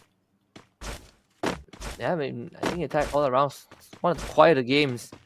WAG to the eastern side, separated by body of water. Attack all around. He do kind of split up quite a formation to cover the ground. They will see BRU just barely showing up to that compound. This could allow them to watch more than just one team. They got WAG that they could take care of, and BRU that they can keep in check, and even a zip line if they wish to relocate. And BRU playing it pretty safe, not really engaging in much fight. They don't have to, right? They don't need to get into engagement unless it's absolutely necessary to win the position. Elimination leaders, we're seeing that Vamos sitting pretty high on top, right? 4 as well as 3 for Jun and McCrory alike. Kojan as well as Wasana and Do stuck at 2. And BRU, I think they're doing it's smart. They know that attack all around is holding on to the high ground. There's no point pushing in towards this compound because there's not enough cover to really work with to jump between without taking damage. And at the same time, they're also aware of PE Sports coming in from the northern side. So they're just waiting for the opportunity for the next ring to show and then make a decision off of that. But here comes BTR. Does BRU notice? Do they notice the glue wall just behind them? It seems like they don't, and they end up losing one of their members. At least he's dropped double Riptide Rhythm from downtown. BRU scrambling to find a way to rescue their comrades, and in fact, it seems like they are successful in doing so. The cost of a lot of health bar. BTR looking to strike when the irons is still hot. See if they can actually get something out of this, because if BRU makes it out alive, it will be one of the greatest escape, and it seems like that is the case. Launchpad drop, BRU makes it out with a full squad, and even running into Onyx Olympus. Oh, they have a structure of their own. Onyx was nice enough to give them a structure, but now they're on the retreat, right? Giving them the entire vicinity, and BRU going to take advantage of that. They see the monster truck actually come down, and they know as long as they have multiple angles, they can really start pincering Onyx. They probably shouldn't have given up the ground. Could be lack of equipment. It's a little tough to stay, but EVOS Divine does hear the gunshots. We see that Gary is already knocked, but AVAX as well getting involved, shooting the backs of Onyx Olympus here. And here it comes. Oh wait, BTR is actually fighting off Vamos. Even attack all around, getting involved in that fight as well. But here, BRU, thanks to the help of EVOS Divine, push out Onyx Olympus, and now we'll have to take the full frontal on the northern side with EVOS Divine pushing in fast. Very surprised that BRU not only makes it out, but even racks up a couple of eliminations, and they might be the reason the EVOS Divine does not make it to the final phase. As EVOS Divine already lost one of their members. You know, we need some time to get himself back up healthy though, as Bigatron in the pursuit of BRU ends up eliminating Onyx Olympus instead. BRU slows it down. Their time with this one. EVOS, they still have one of their members in the blue. Wasanag still on that front line. Wait, WAG get eliminated in the middle of that fight. And the same goes for Twisted Minds. Now, the BRU trying to turn the corner. Wow, a lot of teams are getting eliminated really, really fast across the map as we see the gatekeeper from BRU against EVOS Divine dragging out. AVAX finally getting flushed out with the man advantage coming in from BRU. Sky forcing him to the opposite side of the compound, and this time buying is working out great, but at the same time, if they're not getting trades, if they're not finding people, AVAX still trying. Both put in one, and Jonah ends up nading himself, but Get High finds G'day as Get High takes him out and eliminates him finally as they clear out the rest of the members of EVOS Divine. Wow. Look at it. I mean, if you just replay the sequence of BRU that before they even got to this point, it is just mad impressive from one of the best teams in the world. From the greatest escape, from an ambush to converting that into 2 separate team wipes. BRU definitely not done just yet. Twisted Minds also, same as BRU, they got 8 eliminations to their name. And this is quite a final circle. Body of water on the northern side. Couple of big open factories, big open warehouses. That is great if you have a good sniper on your team, and Heavy is feeling the heat of Exposy that is just showering them with bullets. And not just that, even BTR joins in the fight. Meanwhile, PE Sports against AG Global on the other side with BRU basically just free firing. AG trying to penetrate the base of operations of PE Sports. Sypha is really deep in there. They're forced back into a corner, and Stop unfortunately overextends and turns the angle, facing his back against BRU. Sypha Nero already down. Caramel looking to finish this off, but here comes BRU as PE gets eliminated. Twisted Minds takes elimination leader. Heavy the next to fall, and BRU gonna have a good time with 4 against 2. Eventually, AG should come collapsing. BRU continuing the rampage. That's 12 points. So 3 full squad wipes in a matter of a couple of minutes. Now in top 4 again. Same spot as the last round. They didn't make it to the end as they were crippled when they got to this point. But right now they are all geared up. McGrory spotted out hiding in that watchtower. Should be dispatched up pretty easily. Of course, Twisted Minds being the second powerhouse with Bigtron Delta, who has been chasing BRU for the entire time, now will have to wait for their turn because Twisted Minds will take them on.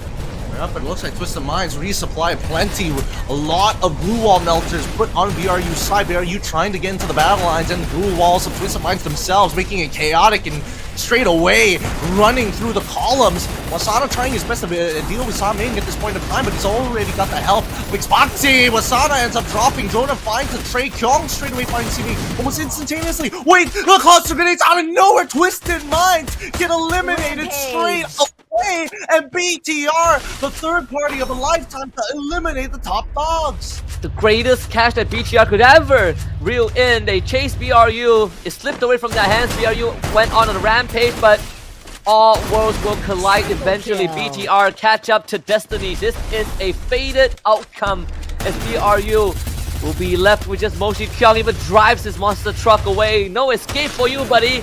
It's a man-to-man fight, and we plan to make it unfair. Moshi on the run, turns around, tries to point blank, no scope with the sniper rifle. In fact, actually finds Koja down. Is Moshi gonna pull off the clutch of a lifetime? No, Mikal stops that, but Vamos now has a chance. It's a 1v2, Ikal not too healthy, but unfortunately BTR just too composed at the end. It's the first booyah for them today. Woo! Clean stuff coming in from BTR, pushing their opponents in the correct order, and most importantly, taking full advantage of a bad engagement. Overextensions, a very bloody game here. So much so, I couldn't tell who was getting eliminated and who was getting elimination leader. Nuts stuff from BTR. Also, one of the teams to watch out for, right? I mean, so far the teams that we put on our list have been really getting those big W's. First it was attack all around, and now Bigotron Delta. To think that they were the ones who started this chain reaction between them and BRU, and them ending it on a high note as well. This was the team to watch out for from week 1. The Dark Horses of Indonesia, they disappeared for a while, but you see them back and galloping towards the top 5.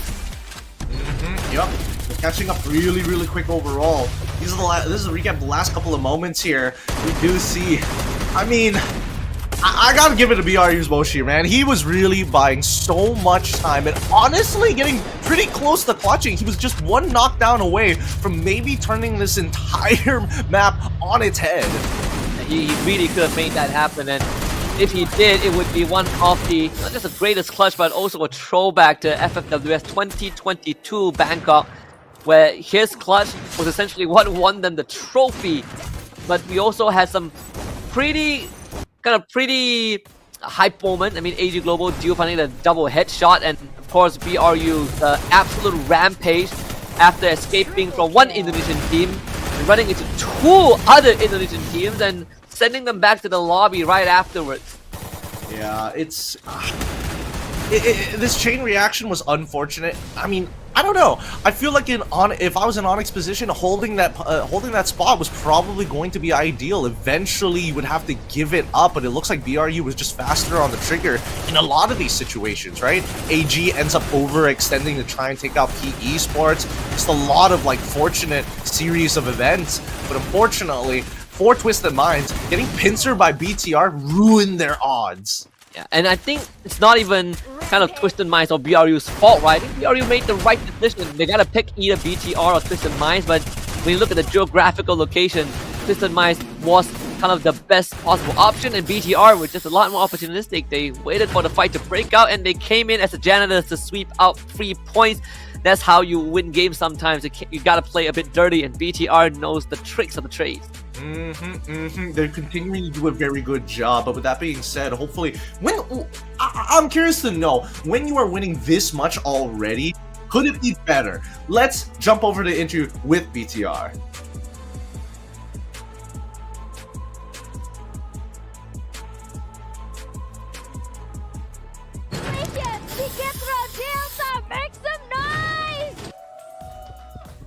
Congratulations once again, and hi Ikal. Halo, How are you today? You good?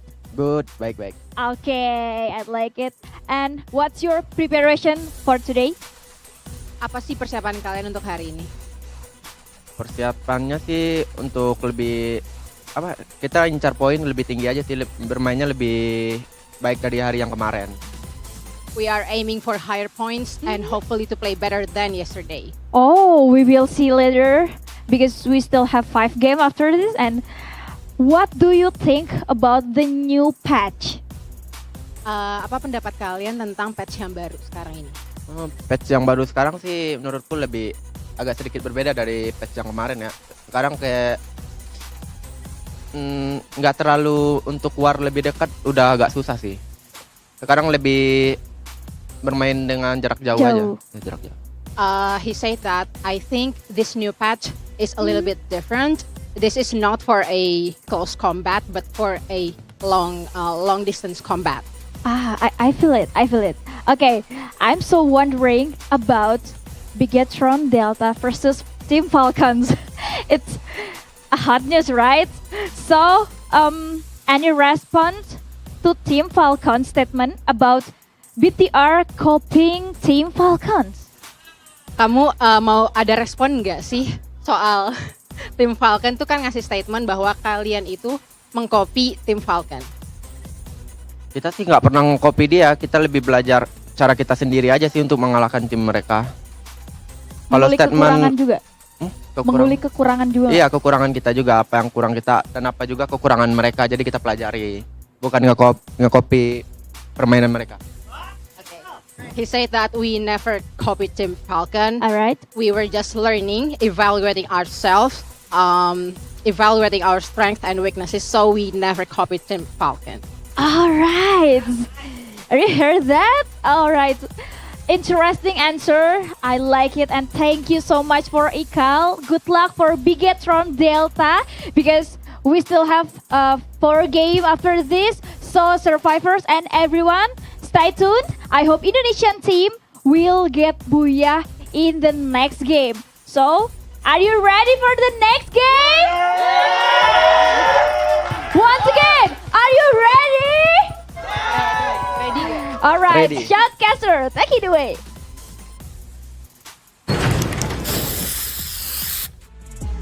Heard it from the man Ikao, he's got it. Hopefully another Indonesian team, or maybe it's the same one, is gonna get another booyah. Of course, apologies on the camera. The camera's been acting up today. I don't know why. Maybe it's the bad hair, but you know, still here for the action nonetheless.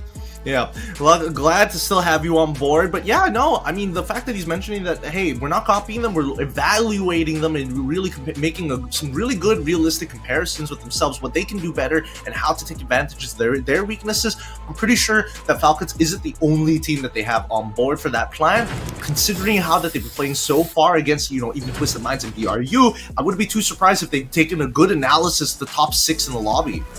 Of course, we gotta first give props to Koja on that Tatsuya 7 eliminations this game, and the fact that he is kind of taking on the role of the bomber on the team to rack up these many eliminations in an aggressive manner is very, very impressive, right? Most of it, of course, were pickups, were them cleaning up other people's fights, but that's how you kind of get these extra points. And when you look at the entire lineup, one of the few aggressive teams out there from Indonesia, triple Tatsuya and a Skyland. Yep. They want to break down your walls. They want to fight full force, right? That's why they really are prioritizing picking and choosing the teams that they decide to fight and use these resources for. I will say that Koja has been doing very well for these past couple of days. These past 2 days, today and the day before. He's been nailing it with the launchers. Still a great bomber overall. Very devastating once he has access to clusters. In the meantime, right, even for Kyung as well as Aikal have been putting up some good numbers for the team.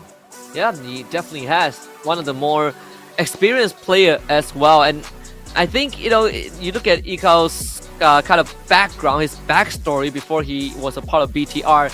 It's a pretty heartbreaking one. When he was with Thorat, they always came close to the big stage, always came close to either a title or qualification to the next championship, but they always fall short of that, thanks to Arakukazu or sometimes their own lackluster performance. But in this case, they got Koja. He has Koja backing him up, 7 eliminations, followed by Wasana and Moshi with 5, Kyung Jun with 4. Catching up quick, and it really feels like he's finding his place with this team, right? They can play that aggressive style. They can really pick and choose. Following his leadership is going to be important, especially when you have members who are just eager to get into the action, right? Nameless as a support with 11 headshots this game, and even for Moshi, of course, having the highest damage numbers lasting to the very, very end.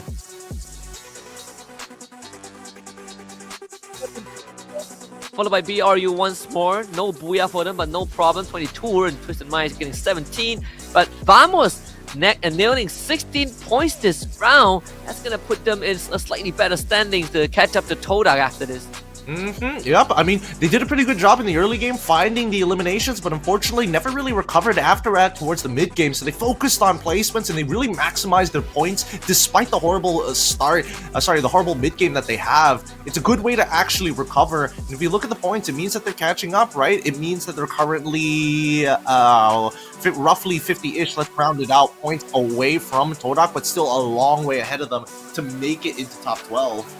In BRU, they are really putting ahead right now, 731 points. Arakukazu remains a constant. So AG Global, Tristan Minds got a chance to overtake Arakukazu, especially AG Global, who haven't been having the best first 2 rounds, but they are getting those incremental points. They got 4 more rounds to do so. Yep. I mean, 150 points is going to be the quota for a majority of these teams if they want to start taking places off of their opponents and, more importantly, setting themselves up for that top 12, if not top 2. I think it's going to be a tough bout to go, but considering how active these lobbies are getting now, with the majority of them either being forcefully sent back to the lobby or forcefully pushed into another team, it's either you double down on your fight or you hold your ground. Absolutely, and we are seeing some of the adaptations, not just BTR, but even Vamos. They have been really trying to find these third-party opportunities to get points, right? We see them infiltrate the Heavy and Star Knight clash early on to get those points, and somehow even making it to the very end to finish top 2. So we'll see if that continues. For now, we're going to go for a short break, and when we come back, it will be more Free Fire action.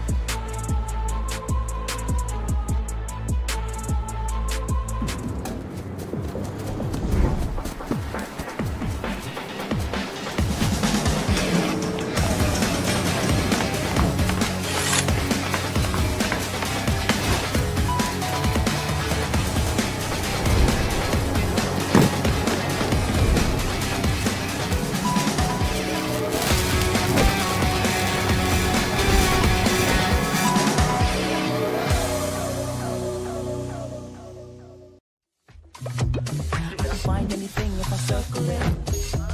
Let me circle it. I'm like circle. When I'm hanging with my friends, I can circle it. I can find anything if I circle it. See something that you like, you can draw around it. Can you circle it? Cause I can circle it. See something that you like, you can draw around it.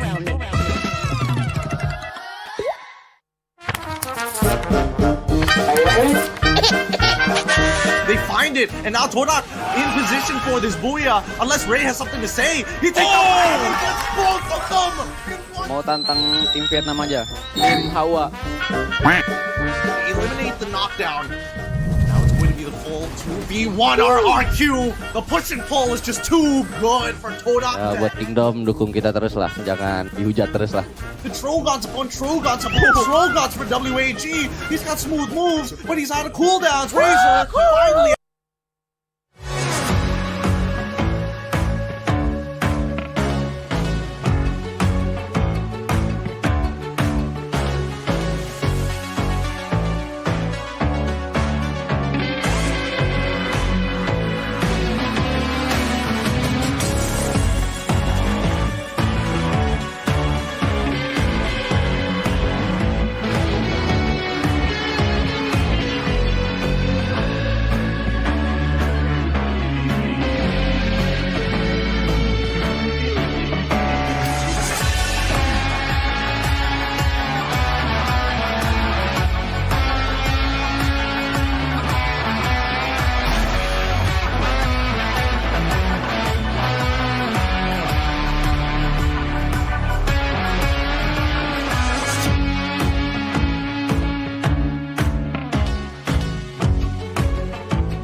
Circle it.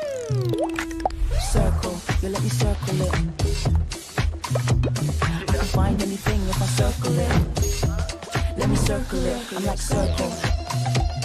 When I'm hanging with my friends, I can circle it. I can find anything if I circle it. See something that you like, you can draw around it.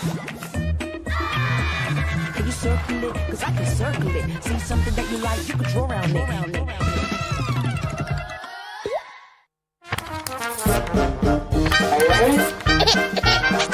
They find it, and now Todak in position for this booyah. Unless Ray has something to say, he takes out both of them. Mau tantang tim Vietnam aja. Tim Hawa. Eliminate the knockdown. Now it's going to be the full 2v1 RRQ. The push and pull is just too good for Todak. Buat Kingdom dukung kita terus lah, jangan dihujat terus lah. The Trogons upon Trogons upon Trogons for WAG.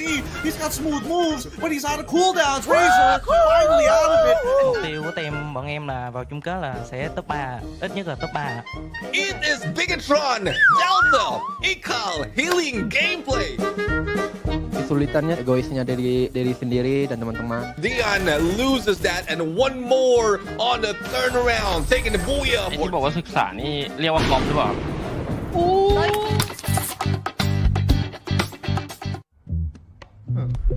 Circle it. Circle, you let me circle it. I can find anything if I circle it. Let me circle it. I'm like circle. When I'm hanging with my friends, I can circle it. I can find anything if I circle it. See something that you like, you can draw around it. Can you circle it? Cause I can circle it. See something that you like, you can draw around it.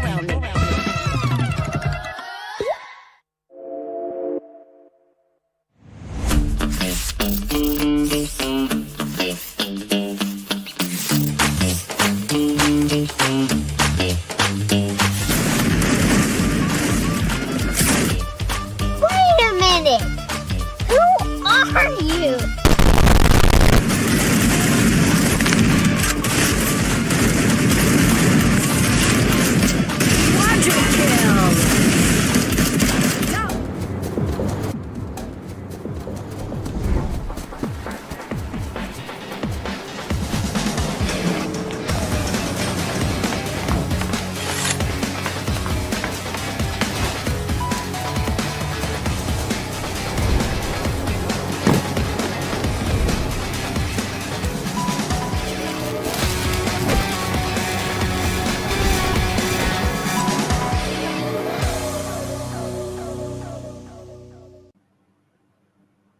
Welcome back, everybody. You're watching the Free Fire World Series Southeast Asian Edition for the fall season of 2024. We still have 4 more maps to go, and to give you more Free Fire action, my name is Gideon Q. This is also Husky to cast the rest of today. What do you think is going to happen, right? Because we've already seen the first 2 maps. We've got a little bit of a taste. Maybe you've got some predictions for the upcoming. Predictions? I mean, I want to see BRU score a booyah, right? As much as they are going to inevitably do so. BRU, Twisted Minds, they're in a good spot. I think they're in a good headspace as well. Teams I want to see step up. I want to see Evos Divine. I want to see Onyx Olympus, PE Sports. These 3 have still been struggling, considering that we ended week 3 on a high note for some of them. They kind of fell down back to the dump after the 1 week break, so I want to see them step up their game. Whereas for Heavy, Star Knights and Vamos, they gotta buckle up because it's not looking good. Yeah, it has not been looking too good, but let's look at the current Day 12 summary here in terms of total points. BRU still stands on top at 41, 26 coming from eliminations and 15 from placement points. AG just under them at 36, and BTR honestly catching up pretty quick after that last map with 17 eliminations and 13 placement points. If they have a good game over AG, it might just be an overtake. But one of the biggest surprise to me, for sure, is WAG, who have not been really getting much done today in the first 2 rounds. 4 total points off of 2 rounds. That's an average of 2 per round. They started the day in top 5, but they've been overtaken by Attack All Around and Twisted Minds, now falling into 7th spot. And if this trajectory continues, it's going to be quite a pain for WAG. Not enough squads are dying by the 4th ring, right? There's still a very healthy squad, still at full fighting force, running around the map a majority of the time, and I think that's why WAG has been really struggling on their engagements overall. They really prefer a slower lobby. But for Alpine, let's look at the top 3 teams of the map. BRU, RRQ Kazu, who's not playing today, but also Attack All Around. Attack All Around has been really brewing up a storm, but when we talk about Alpine, BRU is always the undisputed kings of Alpines. No team has even come close to remotely, outclassing them on this map. And there's something about Alpine that BRU is uncomfortably good at. Let's see if this one is going to be the same, because they have been doing a phenomenal job in the first 2 rounds despite not winning it. Yep, and I think that somebody's got to challenge them for that throne of Alpine, right? Maybe it could be Attack All Around. It feels like they have some newfound energy. Yes, they did perform not that great on map number 2, but they did booyah at the beginning of the day. It's time to head to the next highest of heights. If you're looking for Evers, you're not going to find any here, but you'll find just as many bodies here at Alpine as we take a look at Flight Path. Quite interesting one. So far, we haven't seen much adjustments in terms of drop spots for any of these teams. I think most of them have been accustomed to where they are with many minimal changes, and that only happens when teams get desperate. All of the action brought to you by the Galaxy S24 Ultra as well to keep your win streak alive. It's definitely keeping some of the teams in tip-top shape. Very generous flight path down the middle, with Star Knight taking Garrison right off the bat. Railroad goes to Twisted Minds. Nothing out of the ordinary there. Snowfall should go over to BRU. Okay. Looks like no contestants from BRU's side towards the northwestern side of the map. And Onyx once again going for that very large spread of Sunside and as well as base camp. But even touching Rye. It looks like they want to have a good idea of where to maybe rotate early on for some quick points. But let's see how that plays out, right? The first ring has been determined to be on the complete opposite side of where BRU is right now.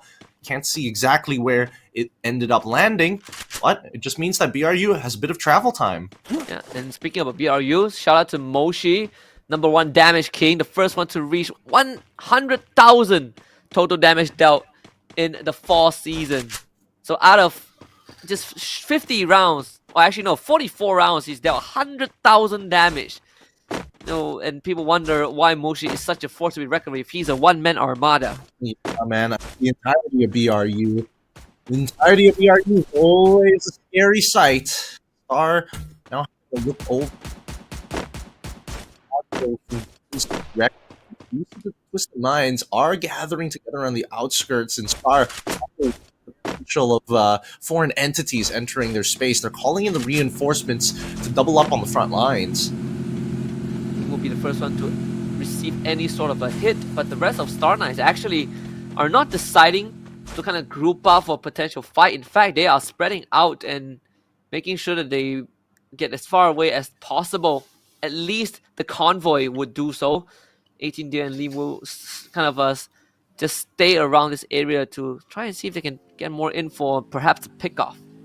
Well, we'll see whether or not they're going to get that pick off, right? With two members, definitely finding one isn't too hard. Wait, Diamond and Xboxy, they do find a vehicle. Same goes for Roz. They should be able to hear each other as Faiz is going to get jumped on by the duo of Xboxy and as well as Diamond. They find him straight away, creating a man advantage. If they take out Roz, this should be a pretty easy cleanup for them. Trying to break the vehicle, doesn't explode just yet. Twisted Minds, full elimination later, and they're on the hunt. Uh-oh.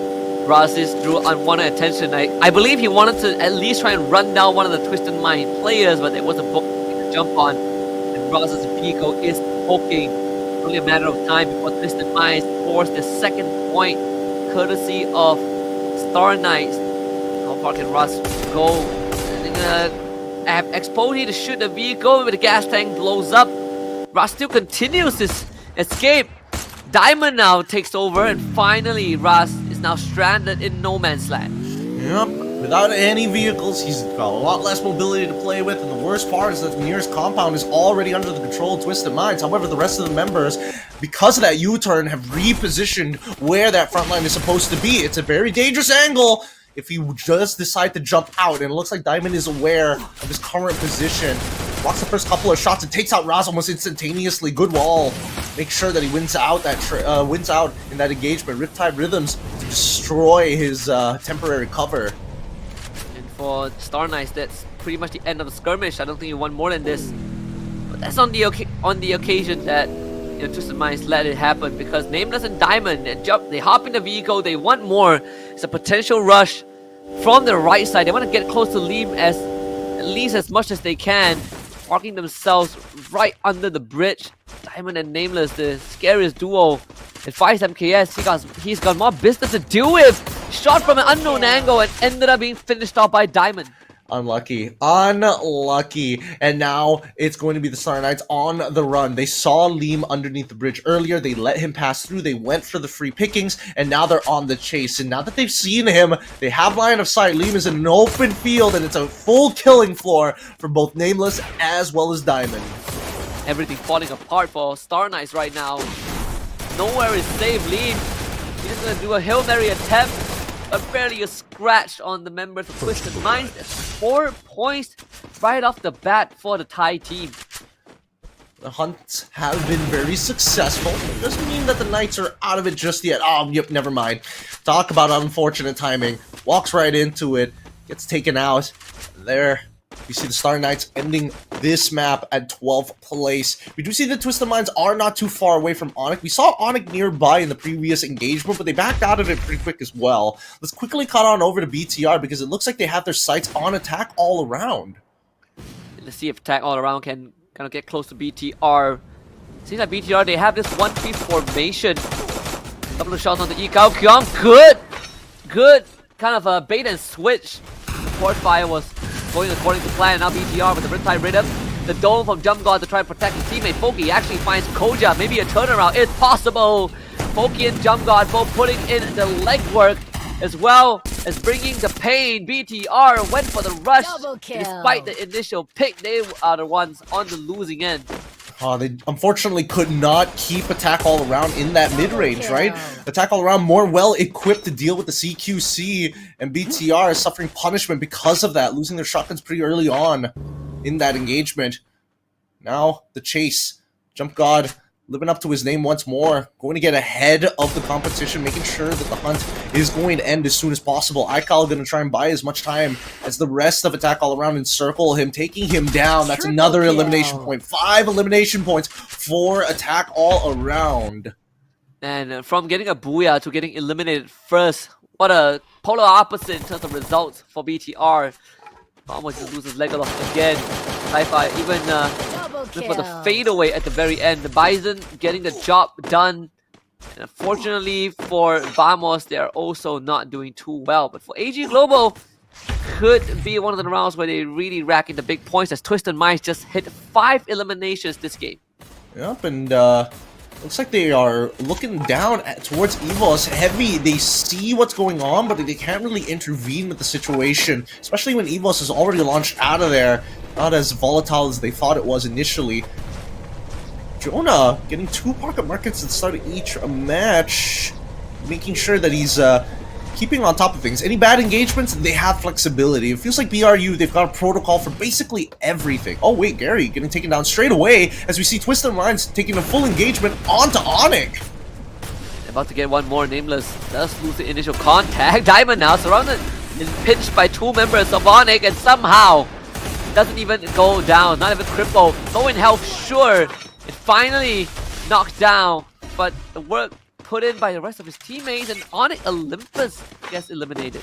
Man, Onyx has been having a really rough time these past couple of days. Getting eliminated so early on, not achieving too many points this round. It's gonna be a tough week for them if they don't start picking it up, but now even Heavy getting gunned down by Jonah so far by Forest side on the southwest side of the map. They're gonna be rotating in. It's gonna be a while before they get there, especially when the rings pull towards like the northern side. At the very least, we'll see BRU still make it in, and we'll see how many points they'll have by the end of this map. See if they can even break the record. I think the record right now is what, 36, 38? Actually, 28 eliminations. 40 points is kind of the golden standard if you want to win a trophy.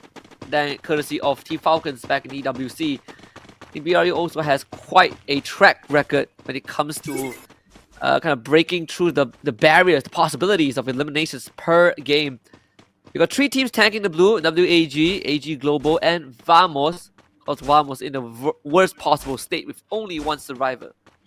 Yeah, hopefully they're able to recover. Usually they can recover from these positions, especially if it's pretty early on into the game or only at the second closure of the ring. But right now, we gotta look at Twisted Minds because they already have 8 eliminations.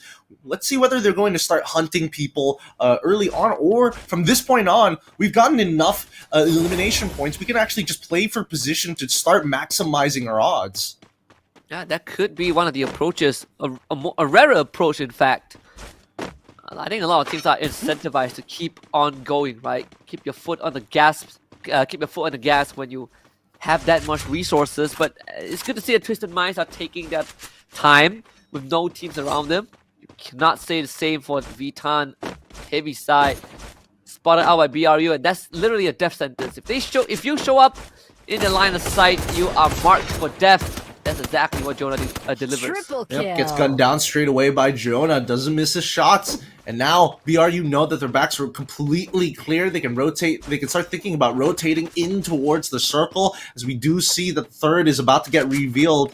Third for closure has begun. We'll see whether or not Twisted Minds are going to get into a more aggressive stance, because I feel like so early on into this game, we're seeing that teams really start to calm down after 3rd and 4th ring and only start picking things back up at 5th. That has been the case, actually. That's why we see so many teams make it to the 4th or the 5th circle. I think 5th was the furthest we've went with all 12 squads alive. At least the numbers have been thinned out for Alpine. Only 10 squads remain. BTR and PE Sports in each other's vicinity. Of course, BTR in the building and PE Sports taking the roof. BTR will be in the circle.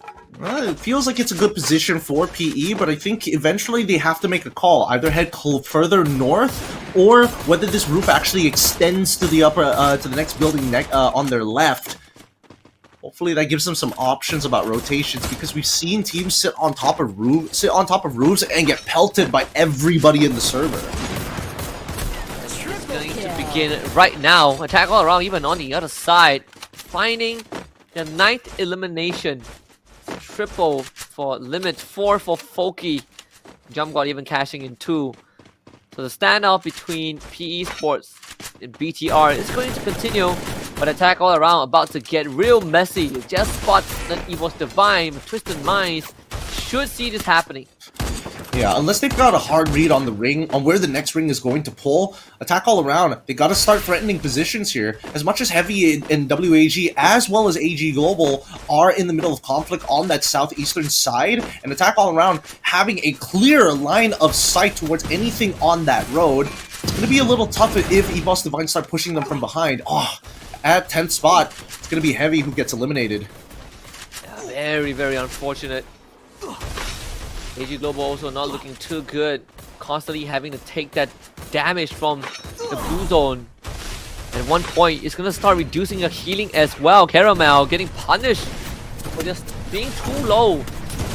PE Sports starting some of their snipes from afar. They are the gatekeeper. If you want to get through, PE Sports is the team to beat. WAG running away from attack all around. Jump Gun needs help. Cougar provides it. Foki intercepts the bullet, but to his own demise, and attack all around, biting on more than they could chew, losing 2 members. Yep, this is what I was worried about, and now even WAG pushed out of their position to take the underside of that bridge.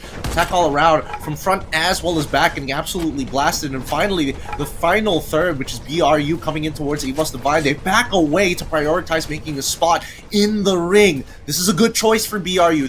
They're not invested in this conflict at all, and while everything is happening on the southern side of the map and BRU rotating north, attack all around, they get eliminated here, but Twisted Minds have not moved a single inch since the 3rd ring foreclosure. Just waiting for the perfect opportunity to pounce. They are in a very, very comfortable spot. But Rory can't say the same for him. He knows that the rest of BRU are going to come for him. It's only a matter of time before they get there. But Rory at least do some damage. Not even going to try. He just gets blasted from behind. Almost is out. AG Global also now next on the chopping block, getting absolutely bulldozed through by Twisted Minds. Left with just Dew out in the blue. Oh, I don't think Dulu has enough time, does he? He's trying to rotate in, but that road, it doesn't go off-road until a little bit later. We see that EVOS Divine still making their way in towards that ring, however, have to deal with the resistance of the Twisted Minds, who've been stuck in that same compound since ring number 3. It's lucky for EVOS, but unlucky for Du. Goes behind natural cover and gets down on the floor, prone to protect himself. He has no safe angles. None at all, in fact. Yeah, so EVOS Divine, Twisted Minds, both occupying one building, and then you have Du that is just fighting for his dear life. So much Ice Grenade, so much Riptide Rhythm. Du just absolutely overwhelmed by the utility from Twisted Minds, and now they can safely turn their attention over to EVOS Divine next door. Yeah, they don't have to waste too much time on Du, but they have to worry about 2 fronts. The EVOS front and as well as the PE Sports front. Yes, they want to take advantage of BRU running across that field, but unfortunately, when we're looking at the geographical landscape, it's on the lower half of the ground. So BRU are not invested in the fight happening on the opposite side unless Twisted Minds push up, which they can't. And that's going to be the silver lining for now. Exposy, Diamond both putting in some work. Twisted Minds fighting 2 fights at the same time, but winning on both fronts. And EVOS Divine left wondering how are they going to make it through this. Ray will heal back up, some time to top up, which puts BRU in the best possible position to potentially win a Booyah on the strongest map. Yep, and now they're going straight for the engage on PE. They don't want to be caught out in the open, especially with the ring already closing. And with no natural cover to work by, they're making a smart choice. Not wasting too many resources, but getting so many knocks, and they eliminate them entirely. PE Sports end their run at 4th on this map, and BRU pull back to the rocks straight away to play around their natural cover. Great decisions being made by BRU, but Twisted Minds have held on to this spot for so long. EVOS knocking on their doors, and Joanna looking for an opportunity to actually hit the back line here. Riptide Rhythms being thrown by EVOS to slow down the aggression from BRU. They want this spot bad. Oh yeah, and Riptide Rhythm from Twisted Minds side as well. Get high, forced to pull away a little bit. A secondary one to expose Moshi. They're gonna use EVOS Divine as a means to an end. And EVOS Divine, they're not gonna be Twisted Minds tools. They have their own free will, so they will make the decision to take the fight to Twisted Minds. And with BRU closing in, Twisted Minds is getting suffocating. Yeah, I think that Twisted Minds needed to start peppering BRU back and maybe even work together with EVOS Divine when they were on top of the roof, but they're so cut off from information when you're stuck inside, and especially when you have the windows covered with glue walls as well, right? You're going based on pure audio. Now, EVOS Divine are trying to rotate around the right side, but BRU keeps them stuck in to force them into Twisted Minds. And BRU, they don't have to do anything else. They just have to wait on the outside and start farming the kills once the blue overlaps the structure. It could be one of the easiest wins, right? Just let the rest of the teams gas out. EVOS Divine, Twisted Minds both make a mad dash into the circle, and all hell breaks loose. This feels like the rumbling, or it's like the dead rising. Nameless and Jonah, good day, trying to join the fight, goes down to the blue. Saming right in the middle to support his teammates. Diamond really attempting to just buy time, and now finally dashes out of the building. Saming playing ring around the Rosie, somehow surviving with a slim rope health. And Twisted Minds trying to outmaneuver BRU, but BRU has a monster truck. Exposing gets knocked out into the blue, and BRU with everything at their disposal gets the booyah. Oh man, you got what you asked for. A booyah from BRU, that monster truck saved them. Oh my goodness, had Diamond gotten that first initial knock, that could have spelled a lot of problems for BRU, because that was such a vital position in the very end of that ring. Whew! Really turning it around and making sure that they maintain battle lines from beginning to the end. BRU's cohesion is unparalleled. This BRU in prime form. Decision making, 10 out of 10. End of that final sequence, they just used the teams. They understood that they are in the best position. There's really no need to rush into the gunfight. Get closer and closer, start threatening both EVOS Divine and Twisted Minds, and let fear take over. And I gotta give props to Twisted Minds. They did a fairly good job of trying to outlast BRU, trying to fight them on all fronts. Saming playing basically field medic, but BRU just had everything set up for the win, and Twisted Minds, they just could not find the re-engage. Yeah, they just ran out of resources. Both Twisted Minds as well as EVOS Divine did not have enough nades and utility to actually push through all the blue walls that were deployed, the fortified position of Twisted Minds. I think that if they had a little bit more resources, they could have forced Twisted Minds out of that position. If not, waste the majority of their blue walls on their side to forcefully have to take the fight against BRU. It really was who could make who could make Twisted Minds react in that final zone.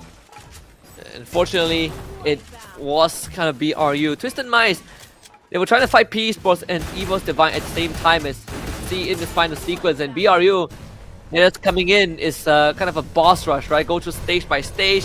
Jonah basically locking out one of the exits, and Twisted Minds tried their very best, but this monster truck just a big menace. Moshi taking advantage of not just the cover that it provides, but also the mobility, running down every single blue wall, and Twisted Minds, everyone getting moved out into the blue zone. Exposy getting the shorter end of the stick. BRU, with this booyah, it's going to solidify their chances of making it to 800. Yep, they continue to rise in the scoring, and BRU is going to be the stock that you want to invest in right now, because they are looking so very good overall. And worse yet, we haven't even seen them at their absolute peak. But with that being said, let's have a word with our booyah winners, BRU. It's quite weird for me to see Bully Lump.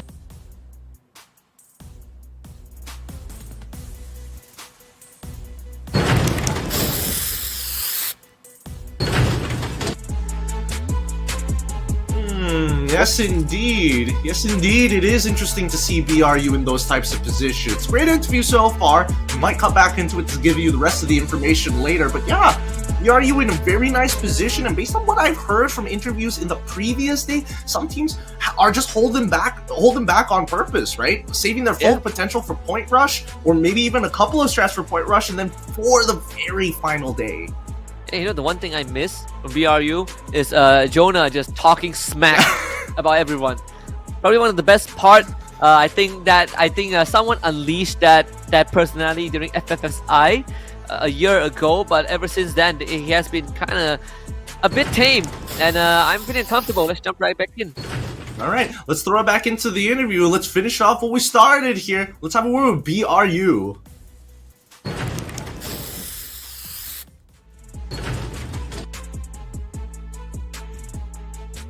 Interesting. It looks like Good talk. Good talk. In a matter of fact, yeah. A lot of interesting words being thrown out there, huh? A man of little words. A man of little words. I feel like BRU, whenever they send out Wasana, it's like we need a PR answer. We can't have that happen again. Wasana is the guy that gives the politically correct answers. Yes. Moshi is there. He's got he's the Rizzler. Jonah is if you want to rile out your opponents. And Get High, actually, now that I think about it, I don't remember much about Get High being interviewed. Maybe they should get him on stage more because they have been sending Wasana out to dry. Or maybe it's Get High who's like, Wasana, he takes the initiative. He's like, Wasana, you gotta go up. I don't care what anybody says. If they call me, you're walking up there. Hey, that could be a possibility, honestly. He looks pretty, he is the, you know, if Wasana rejects, they would just say, you know what, all three of us have a world trophy. You don't. So you take the interview. He's getting L ratioed on it, even on his own team, which is kind of funny considering that he's been nominated as majority of the MVPs throughout the tournaments that he's played in so far in his professional career. Oh yeah, he definitely has been. Still the uncrowned king on the side of BRU. Always so close, but never close enough to kind of touch the golden crown. Hopefully this is it, right? It's the first step towards the global stage. I mean, every single Free Fire fan would know you're gonna see BRU there, but whether how far they can go really rests in their hands because they did. I mean, Thailand did win EWC, right? And that I feel is the biggest statement to a certain extent, that winning kind of the official league, but you want to top it off with a good ending, and maybe BRU on this story to reclaim the crown will do it this year. Yeah, I mean, especially when we start considering the Latam regions as well, that also are putting up some pretty good numbers, making it difficult for like a majority of the teams that actually even make top 5 sometimes, and with their particular play style on certain maps, making it even more. I don't want to say dangerous, but I will say it requires you to do more homework. It forces a lot of teams to come in well prepared. Could be the case. Good talk. Overall, it is going to take a little bit of time. It looks like we are having some tech issues with our upcoming interview. Hopefully we're going to be able to settle that and get a word with BRU before we start heading over to our next map. Not too sure when that's going to happen, but overall, with their performances that we've seen from BRU, I have no doubt that they will make it to the global stage, no problem. But then again, considering how this year alone we've seen things being shaken up quite a bit. Falcons, taking EWC in the middle of that year, already changing a couple of opinions about whether or not Southeast Asia is going to be able to bring their A game this time around to bring it back for us. I think it's definitely possible, but I don't even think that Latam is going to, take that without a fight. Even Loud has put up some pretty good performances and maybe even inspired a couple of these teams to change their own play style. I mean, Latam definitely came like incredibly close, right? Even having some new bloods as well. Netshoe Miners is one of the best examples. They want to take over the baton. But of course, the torch in SEA still remains in the hands of BRU. And this time it's going to be Jonah as the MVP of this match. 9 eliminations, almost clocking in 4k damage. And was rocking the Tatsuya because why not? It's BRU. Yep. And so far, Jonah, huge openings created, right? Already finding a lot of stragglers despite being the guy that is going to be lobbing those nades. Yeah, he's been on the front lines for quite a bit for BRU alongside with Wasana. Yeah, absolutely. And I think he's also one of the most decorated team captains. Has been with BRU since the age of beginning and has won so many titles alongside. If you talk about a staple of BRU, Jonah is always the man. There have been a couple of tournaments where he kind of takes the bench, as they had players such as Funa back in the days, and God Cruz, but overall he is always kind of the master tactician that enables the rest of his team. He just looks at the game differently, right? That's why BRU's decision making just seems to be like so hyper aware about their situation, their current combat strength, the current combat state, and more so what's going on. Especially when it gets more accurate as the ring closes in. From 5th, 6th, 7th, we're already seeing Jonah make some really good end game decisions. He's not only the best captain, but also the leader for this game. 9 eliminations, followed by Moshi with 5, and Limit also tying that up. Then Wasana makes it up to the list as well. 4 eliminations for him. Explosive from Twisted Minds also shares that spot. Overall, this is a game that is dictated primarily by BRU, with Twisted Minds somehow trying to really play a part in this puppeteer game, but at the end of the day, it's BRU that comes out on top. Yep. I mean, PE Sports, unfortunately, yes, one of our key players here today, finding 5 headshots in that match, but unfortunately could not force any movement from Twisted Minds, right? 21 glue walls used, understandable when they are defending the one structure that's gonna make or break their run. And I mean, we also saw Twisted Minds not only having to use so much glue walls to defend their spot, but also when they go for these engages, they keep winning fights, you keep recollecting the glue walls, keep topping a resource up to get them into a spot. But, you know, for BRU, Booyah 19 eliminations, that's 31 points. The first 30 bomb of the day in terms of point, with Twisted Minds second, Attack All Around third, AG Global fourth. So all 4 Thai teams playing today basically just dominated the lobby. Big dominations, but a lot of elimination points being collected by some of the other teams, like Attack All Around for an example. Yes, they didn't get the best when it comes down to placement points, but overall, I think with this search for KD, it's very worthwhile. They do drop down a little bit, unfortunately, but at the very least, they're getting closer and closer, just 2 points away from breaking into top 5. And they are getting dangerously close. And also perhaps a sigh of relief for Attack All Around. They just need 2 more points to tie up with Team Falcons and 11 points to tie up with Twisted Minds. Honestly, not too far away, right? Attack All Around, despite not getting a Booyah, they still have been able to keep up with the rest of the pack. Gotta take a look at the game schedule just to get everyone else up to speed on the state of the day so far, because we're done with 3 maps. We've got 3 more to come. Yep. I mean, we're already done with the Bermudas. We're already done with the Purgatories. Now that we've already finished Alpine, next on the chopping block is going to be a few of the maps that most people really don't like. Some love it, some hate it. I'm on board with rural players who don't like this map. It's Kalahari. And I'm on board with none of you guys because it's my favorite map. So, you know, only me and Danny love this map, but it's fine because Kalahari really puts everyone to the test in terms of rotation.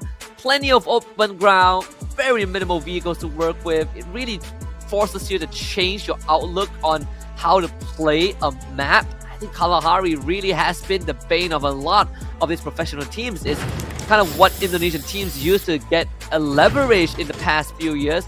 Of course, now everyone else has caught up. Kalahari was removed from the competitive pool for quite a while, but to see it becoming a constant again, a staple once more, it warms me. You know, I'm just happy to see Kalahari.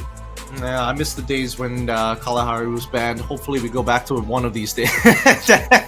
But Kalahari, in terms of the top 3 teams on the map that have been performing, Buriram United, Twisted Minds, and WAG are amongst them, right? No doubts whatsoever, these are the teams that make some really intelligent decisions when it comes down to not so in probing their opponents, but more so having reads on the ring and how they approach the enclosing blue. Most of the time, playing on the outer side, the outer rim of it, and then eventually finding their way in. We did see that Twisted Minds on Alpine opted to play aggressive early, and then afterwards look for an endgame spot early on. We'll see whether or not that's going to be the same strategy here for Kalahari. If not, it's just going to be early game rolling teams that happen to come by them. Absolutely. Let's get ready to jump to Kalahari. You better bring a face mask if you have some allergies. It was pretty hot, so get that duster on because it's about to get even more heated with all of these powerhouses would argue Kazu not around and BRU being the best performing team on the map that they used to struggle on. Times have changed. Let's see if the tides will. Let's head back to the dunes, the sands. Hopefully, we might see our leaders here. Maybe the prophecy comes true. We head on over to Kalahari once again. Let's see that flight path. See whether or not it's going to be stable or skewed. The whole day has been pretty good so far. None have been cruel to the maps or to the players just yet. Everything brought to you by the Galaxy S24 Ultra. As usual, we see flight path cutting right through the middle. A bit skewed towards the northern side. Most of the teams have already dropped BTR, taking Council Hall, heavy at confinement. Seems like there is some scuffle at Refinery, and Vamos actually decides to fight BRU. Well, actually, no, it's actually Star Knights. BRU on the other end, but Star Knights, they are sort of losing out. 2 members down, one of them removed from the lobby, while Raz to follow Vamos with the hot drop, and they are making it work. 18 Deer, the only one left alive. With Raz, they were able to get a couple of pickups, but unfortunately for Faiz, that's just not the case. Jun finally getting full eliminated here. They have to control the POIs, so they don't have to consistently deal with the revives that come down. But it's a little far away. In the meantime, at least they have a Mart on their side. Vamos, on the other hand, has to play from the outside. Liam is going to come back to life and will be able to soar away, leaving the rest of his members to fend off and deal as much damage as possible. Wait. Did that revive spot out the Onyx members? I mean, Gardu looks like he's walking up to probe to see what's going on. There's a possibility. Yeah, he's legging it for the Refinery. The fight still continues. 18 Deer wins his against Legolas. To bring attention, Midori and Mikacha from behind to try and look for Raz. Couldn't find it. The glue up blocks out Raz's escape. In fact, even a window has been sealed off. Raz seems to be left with his own devices, and this is not looking good. Blue wall melter. Raz desperately wants to make an escape route for himself, but the Mac 10 is not the ideal weapon for it. Now spots one of the Vamos members. His bait and switch. Raz to no chance. As 18 Deer gets McGrory, puts up a glue wall, tries to make for his retreat, but Onyx Olympus finally shows up. It's just Gardu though. Oh boy. I mean, yeah, I mean, sort of. They've got 2 members here looking to probe and, pick up as many elimination points as possible, but AG, they're way more committed to actually completely flushing out this side of the map here at Refinery. They're walking up real quick and real fast, fully equipped as well.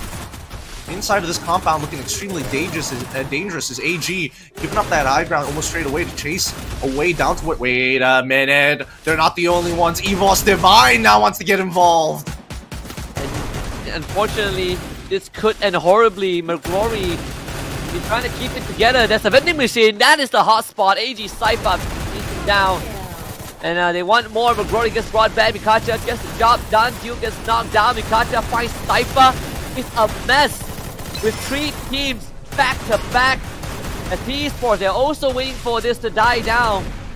Perhaps they will join in as soon as they can. Evos Divine finding 4 eliminations already. Oh, AG gets eliminated at 12th. Looks like committing and full force really costed them their lives here. It's so sad. So many teams that were originally sitting on here in Refinery pushed out or eliminated with only PE Sports. Wait a minute. LBT is really out of position here. He lingered for very long, and now BTR looking to get in the mix. Seems like everyone wants a piece of the Refinery. Seems like the stocks are looking good. Ekal does win that fight. PE Sports will not be able to stick the foot in. Throughout all of that, now this territory has turned into a full-on Indonesian army base as Abax loses his life. So it's BTR to take ownership, or at least partial ownership of this area. Yeah, they see the direction of where Nero is flying down to, and it looks like they might have spotted LBT. Yeah, they did. They do see both of them, and now they have to be a little careful. Ray, they don't know if he's part of the exact same team. They don't see the banners just yet, and they're really far to see them. Oh, but Aikal spots him out. I was wondering who was getting shot. Riptide Rhythm comes out straight away in a fast jump, instantly getting shot out of the sky. The Evos members, force, especially the ones that were probing, already down. The revives called in straight away. Cool karma collected from Ekal. What a shot to find that extra elimination. So BTR, they leave Refinery, find a couple of more eliminations as WAG gets wiped off the map again. Really not a day for a team that has had a pretty good start to week 4. Yeah, they had a great start, but at the same time, it could be better. Star Knights finding a couple of eliminations onto Onyx. At least majority of the teams have recovered. Only 2 getting eliminated so far. Hopefully, oh wow, that's a high elimination. Already at 5 so early on. With the arsenals open, let's cut over to BRU as they attack heavy, forcing them back into their structures and honestly attacking them from every angle. Kalahari doesn't make it easy. What a shot from Get High to take out Get Nice. Backup is going to come in from Heavy, but it's going to be a 2-pronged attack. Where do you go if you're Heavy? Jonah finds Hans from behind. Heavy just no idea what hit him. Now Get Nice to stand back up. Get High again with the takedown. Wasana also wants a piece of Heavy, and there's just no chance for Heavy to even put up any fight. God, what a shot from Get High alone. He's just landing them every single time. Now, Aim God is going to be listed. Somebody who's going to get marked on the map pretty early on by BRU. See whether or not they're going to take full advantage of this, but in the meantime, at least they've got some information about their current positioning, right? As PE is taking heavy casualties, they have not been able to recover. Everybody who is stuck in the refinery has not been able to get back to full fighting force. Oh yeah, I mean Refinery, I used to be a hotspot, then died down for a while, but to see so many teams vying for that area in this game. Quite a breath of fresh air. Onyx Olympus gets a full team back. We did see a bit of a substitution. Jacked out with Keybase in. At least they find this vending machine at the foundation, so they get to stock up a little bit on that ammunition, get the equipment back up. 7 minutes into the game, and then finally the commotion dies down. Yeah, the fact that they're taking out Jack here, I would imagine that Onyx is going to take a more aggressive playstyle. That's why we saw them rotate so early to get involved into that fight. I guess they are pretty desperate for points considering that today has not been their day, either bowing out early or just walking away with like 3 points at the end of the map, which is pretty abysmal considering that they've had a much better showing early on in FFWS. Yeah, 100%. And even BRU, I mean, the opposite end is going to be BRU, who has been phenomenal, as always. Perhaps this is going to be one of the maps for Star Knights. They did find one of the Evo's Divine members. BTR, on the other hand, making their rotation. Speaking of Devil, Evo's Divine on that high ground at the sub. See how BTR is going to attack this. Not the easiest compound to infiltrate. It isn't, but instead of playing under, they're looking to contest them from the same height, right? Dix immediately just running down Aim God as well as G'day. They've noticed that this was the EVOS members. They can take full advantage. I don't know if they have any clue about their fighting force, but they don't care. They just want to be able to get as many elimination points as possible. Hoja ends up going down as Dix gets the trade instantaneously, and Aikal does find G'day immediately after. That's going to be BTR with 7 eliminations, aggressively taking the space. Part of me was hoping that maybe we'll see some sort of a clutch from Aim God, but that means BTR completely takes control of the sub. 8 eliminations and sending Evo's Divine back to factory reset mode. They only got 7 eliminations, but 2 members left alive. BRU on the rotation. Oh no. Make into the circle very quickly. Twisted Minds also just found one of the members of Evo's Divine. Yeah, that's so unfortunate. Evo's really, they just want to get these revives off and then actually start playing the game. They've been recovering for such a long time. Second ring is also about to close in as well, so it's running out of time and running out of POIs to actually get the revives down. Let's cut back to PE, right? Because so far we haven't seen PE make it super far and closing out with the Booyah. They got very close in the last map, but then still got shoved in by BRU. It feels like they're just one step behind making a Booyah happen.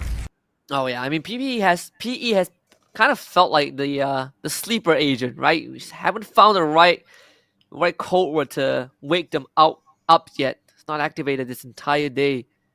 Kind of in the background when you compare them to names like Twisted Minds, who has a chance of fighting off Onyx Olympus on the other side.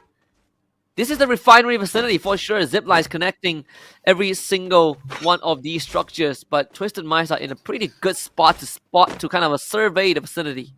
Yeah, and they already know that Onyx is turning the corner. They don't know whether they're coming towards them or whether they're going to come after, but they do see the launch coming up from Vamos' side. Both Onyx as well as Twisted Minds will see this, and not too far behind, we do see PE. Now Gary is going to be the first one who gets knocked down here, as Onyx have no clue that Twisted Minds were sitting on top of the high ground this entire time, forced to push in, and here comes Twisted Minds taking advantage of the situation. This is bad news for Onyx Olympus. Gary was supposed to be the scout. He called in for the rendezvous, but he himself did go down. It brought him back up on his feet, sure, but Twisted Minds, very bloodthirsty. Diamond almost getting chipped away, but the health regeneration just enough. Twisted Minds not gonna give Onyx Olympus any chance. Explosive Diamond coming in, guns blazing, blast the doors open. Nameless pick back up. Onyx Olympus finds himself in such a horrible spot. There really isn't much left unless salvation comes in from the form of Star Knights, who just took down Nameless. But does Star Knight commit to this? I don't think they will. They just want some easy pickings. That means Onyx Olympus have to fend for themselves. Yeah, getting blasted from the top as well. Star taking full advantage of this and also getting some good eliminations. Gary, final member, falls to the sights of Raz. Nicely done by the Star Knights. Great recovery. One of the few teams who actually walked away, got full recoveries, and now are walking into the third ring with 9 eliminations, contesting for Elim leader. That and also they want more. Gonna drop on top of Twisted Minds. This should be very straightforward. It is 4 against 3 after all. Saming is already out of there. And I believe also brought Exposy with him. Twisted Minds keeps this run alive, but also having sufficient members. They're gonna again take second launching pad, but this one's gonna put them very close to Vamos, Bigatron, Delta, PE Sports, and Evil's Divine, but at least they're in the center, right? Being in the center like this, that's why you see Exposy just hugging the left side of this wall, because it is exposed. If you are closer to the right, you are exposed to the high ground of the sub itself. But let's look at Koja, who've taken the position of Twisted Minds previously and actually taking the elevation to a whole new level, being able to see every one of these teams, and they're forced to break line of sight just to make sure that they keep themselves alive and not take free damage and ruin their equipment before the end game. They don't have much time up there. You can see most of them disengaging already. Unfortunately, that crane is not covered by the circle. He just need a spray at BRU, but BRU making it out without much of a scratch. Now finding good cover. 9 teams remain, 13 minutes in. This is going to be a hell of a bloodbath. BRU, they're going to be patient. Yep, they are gathering around the tents, and you can see a whole conglomerate of teams there, all in the same spot. Ooh, at 9th, we see that Vamos ends up getting eliminated here. Koja does find Aim God once again. Evos really struggling here.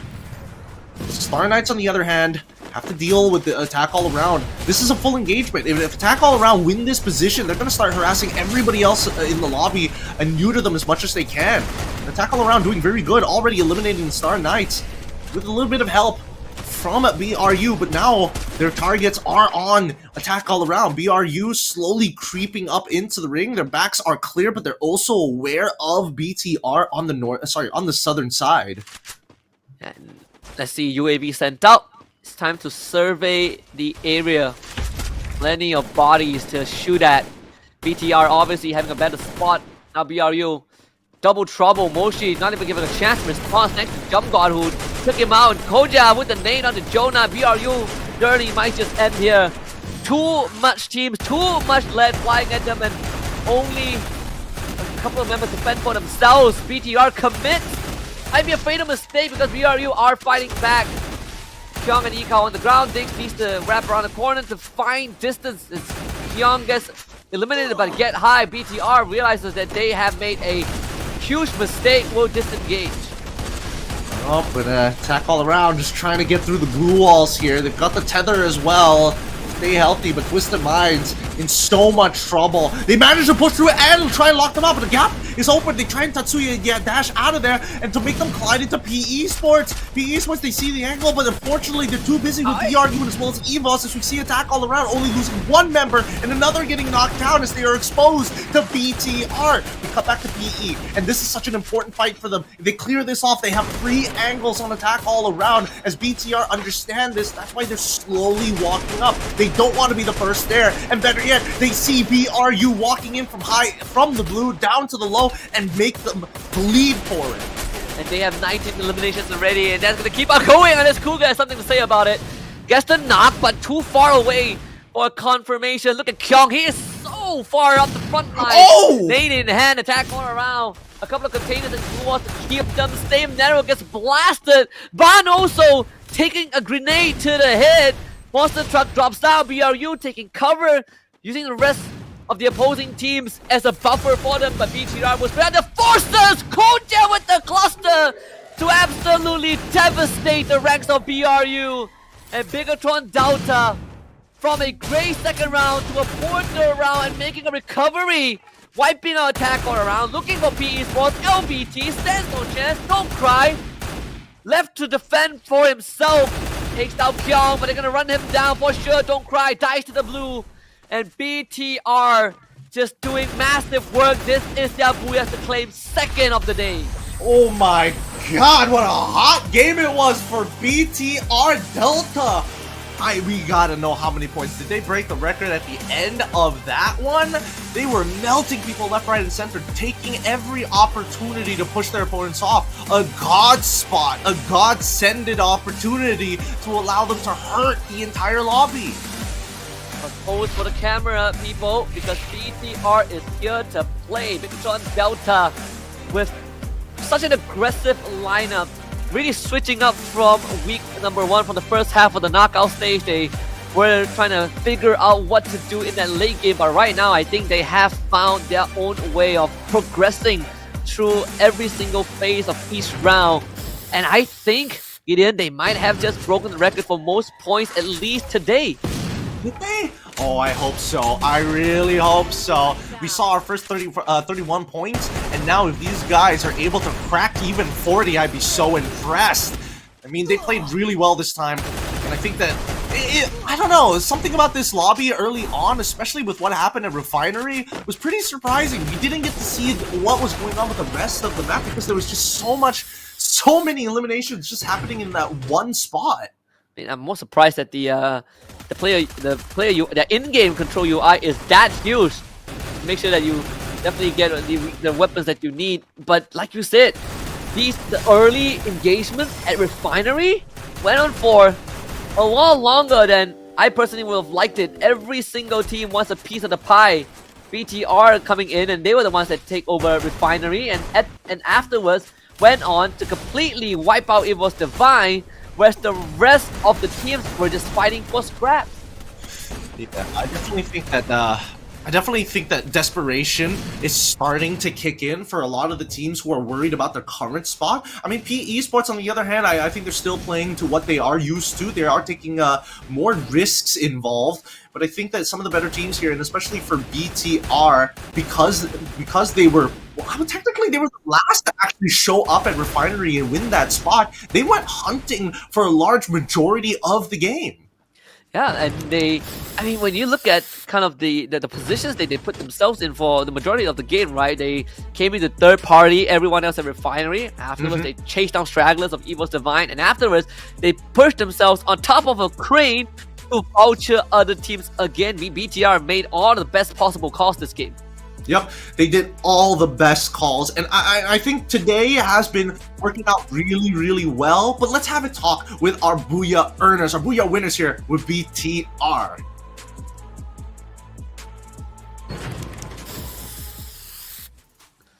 Congratulations, Bigatron Delta! Congratulations once again. Wow. This is the second interview with Baby Lee, and before we start the next game, I want to chit chat with someone, one of the player from Bigatron Delta, of course. Hi, Big. Hi. Okay, What makes you got the second Booyah today? Apa sih yang membuat kalian dapat Booyah kedua hari ini?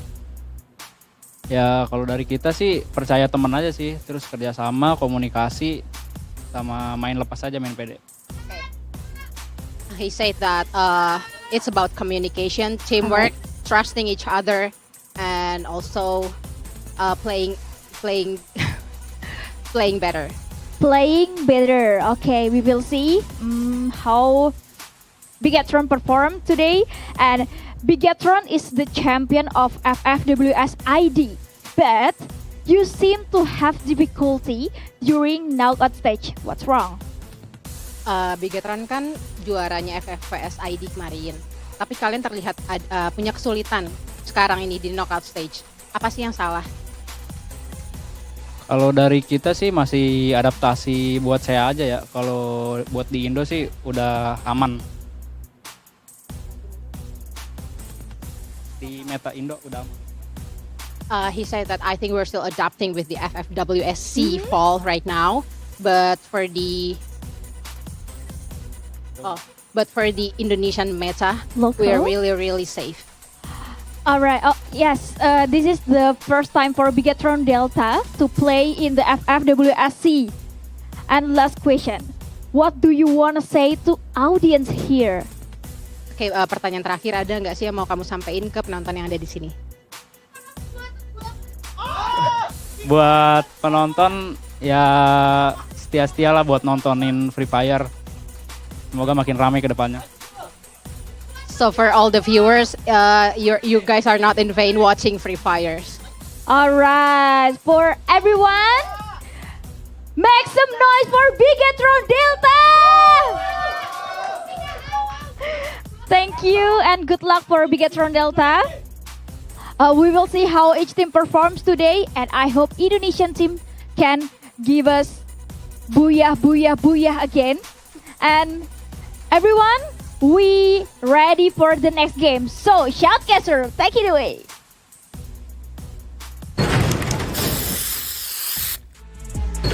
Thank you very much. Love the energy. Of course, you're gonna get more if this continues because BTR so far has been the only Indonesian team that's gotten a booyah today.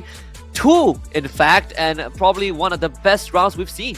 Yep, one of the best rounds, high elimination points, also gets the booyah, checking off every single box here. We got to know what that total score is at the end of it. I know the next thing that we're going to see is going to be the MVP score, and if that is already breaking double digits, I can't wait to see what that final score is going to be. Yeah, I call a glimpse before the endgame scenario. They were hovering close to 20 eliminations already, so part of me feels like we're going to get there. Starting off with the MVP first, it is going to be Koja with 7 eliminations to his name. Once more, making it to the MVP slot. This guy has been on fire today. Yeah, honestly, Koja is pissing me off with how good he is with his nades and launcher. It's ridiculous. If you are caught in an open-air siege without a roof, Koja is gonna get you. It's just a matter of time before you get bombarded out of your position. Yeah, maybe should enlist in the Olympics someday because this guy is good at throwing nades. Of course, the Booyah team stats, we look at them again. We've kind of caught a glimpse 2 rounds ago, the triple Tatsuya single Skylar comp. But information is king. Triple Arbon to make sure that they know where exactly where the enemies are, and then you have Koja with the Beaston just as the cherry on top to absolutely devastate everyone. In fact, triple Russia on the team. How could you outrun them? Yeah, you can't outrun them, especially when they've got your scent. That's why, especially when you have the binoculars available to you, it's great that they are utilizing their information to make very calculated decisions about how they approach the fight and who they approach the fight. And that's why we're seeing it in our elimination leaders. Kyung at 8, Aikal at 8, Koja at 7, all 3 from BTR, and then we see Jonah in 5th and Raz at 4th. And honestly, I think that the Star Knights, they got a little unlucky, but they honestly made the best out of the situation. It is also their best round if you look at kind of past track records, but key player this time, Kyung with the most damage dealt, get high, most glue walls used, and Abax unfortunately had to go on that revival spree to get his teammates back into the game. Got a glimpse of the elim count. 3 of the members of BTR already racked up 25 eliminations. We haven't even seen the last of them yet. So I think we've already gotten a new record for the day, but the question is how far can the last members with his elim count drag it to? Are we going to see that new world record of the most points in a single game? Let's find out right now. 38 is going to be the number. Not really breaking the 40-point record yet, but good enough to set themselves up for success. That's one hell of a game that BTR put up. 26 eliminations. Yes, they didn't break 40, but this is great for them because that's going to shoot them straight up into the standings almost instantaneously for the overall. Second with BRU at 16 points and EVOS with 15. Then we have PE Sports as well. Esports as well at 13, fortunately. But when we look at the overall standings, yeah, Bigatron Delta is catching up very, very fast to WAG. Yeah, they overtook Hua Esports and Evo's Divine in just a single round. Of course, the next hurdle, WAG, will be a bit tougher as they are about to hit the 600-point mark. But if BTR keeps up this performance, that is definitely going to be possible. I would even wager the last 2 rounds would get them at least more than halfway to catching up with WAG, eventually put them neck to neck with Falcons.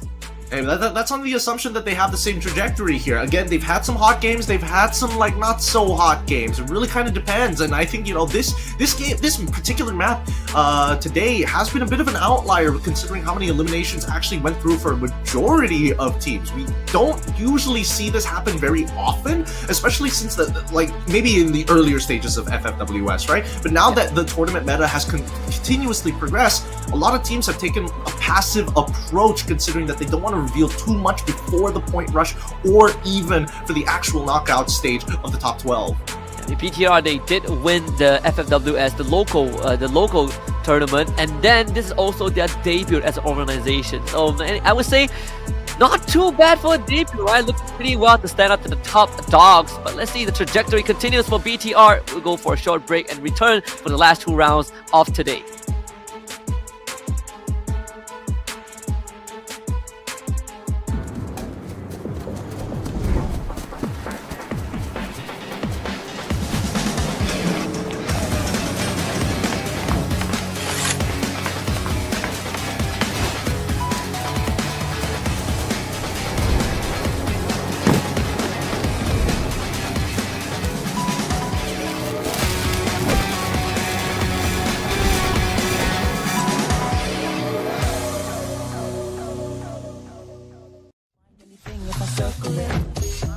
Let me circle it, I'm like circle. When I'm hanging with my friends, I can circle it. I can find anything if I circle it. See something that you like, you can draw around it. Can you circle it? Cause I can circle it. See something that you like, you can draw around it.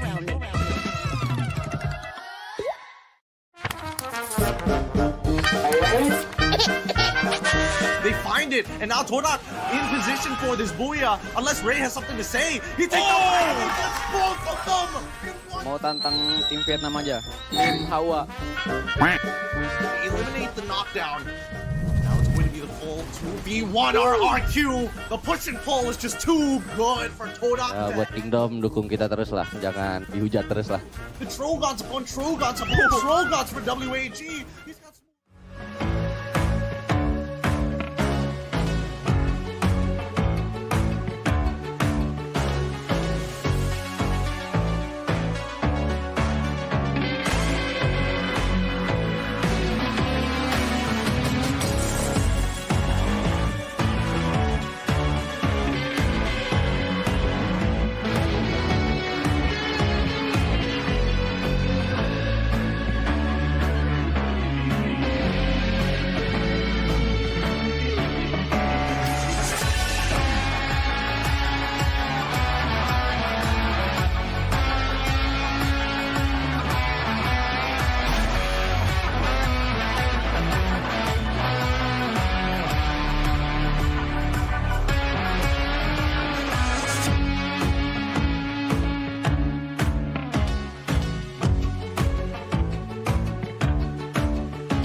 Circle it. Circle, you let me circle it. I can find anything if I circle it. Let me circle it. I'm like circle. When I'm hanging with my friends, I can circle it. I can find anything if I circle it. See something that you like, you can draw around it. Can you circle it? Cause I can circle it. See something that you like, you can draw around it.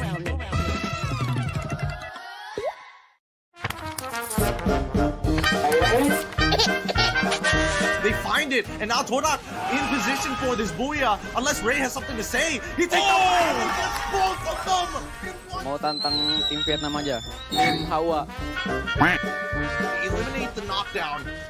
Now it's going to be the full 2v1 RRQ. The push and pull is just too good for Todak. Ya, buat Kingdom dukung kita terus lah, jangan dihujat terus lah. The Trogons upon Trogons upon Trogons for WAG. He's got smooth moves, but he's out of cooldowns. Razor finally out of it. Mục tiêu của team bọn em là vào chung kết là sẽ top 3, ít nhất là top 3. It is Bigatron, Delta, Ikal, healing gameplay. Kesulitannya egoisnya dari sendiri dan teman-teman. Dion loses that and one more on the turnaround, taking the booyah. ไอ้ที่บอกว่าศึกษานี่เรียกว่าก๊อปหรือเปล่า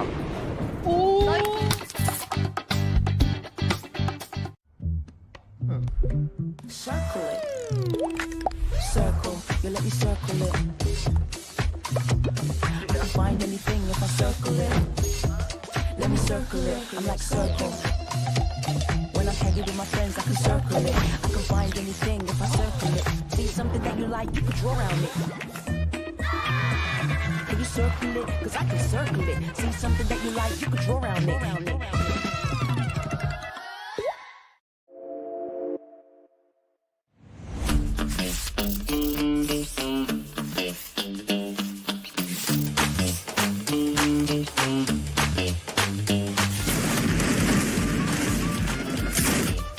Wait a minute! Who are you?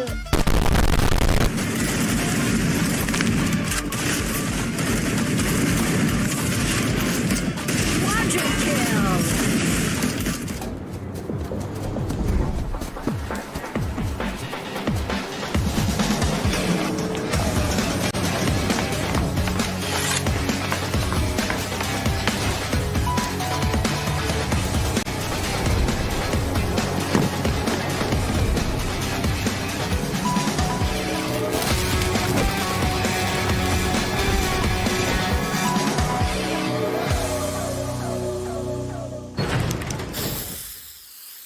Welcome back for more Free Fire action at the FFWS SEA 4. This is week 4, day number 3. We've got 2 more rounds to close out the week. My name's Husky, alongside Getting Q to wrap up the action for you guys. Yep. So far today has been pretty interesting, and we've seen a sudden turn of events. A lot of bloodlust is in the air and pumping through the veins of our survivors here today. We don't know whether or not that's going to be whether that cause and momentum and as well as that bloodlust is going to continue on for our upcoming map, but at the very least, we've seen one of the highest kill point games today. Yeah, 38 points courtesy of Bigatron Delta, really showing up big time, but it's all about continuing that consistency. So far, they've been the only team to get 2 booyahs today and the only Indonesian representatives completely outclassing, teams that we expect to do better. So I think BTR, they're going to be quite the topic if they keep this up. That's assuming they keep it up, right? And I think that's what we're all waiting to see. Whether or not some of these teams are going to adjust their playstyles to be a little bit more similar to BTR, going very aggressive early on, but maybe taking their time for these early engagements to see if it escalates even more. I'm surprised that of all the maps, it was Kalahari that we do get to see this, but overall, well played to all of the teams. Yeah, absolutely. Let's take a quick recap at the state of the round, the day 12 summary. We got 2 booyahs by BTR, 1 for attack all around and 1 for BRU. Of course, BRU, despite only having 1 booyah, still holds the highest point count for today. BTR did have a very underwhelming round 3. That's why they're sitting in second with 74.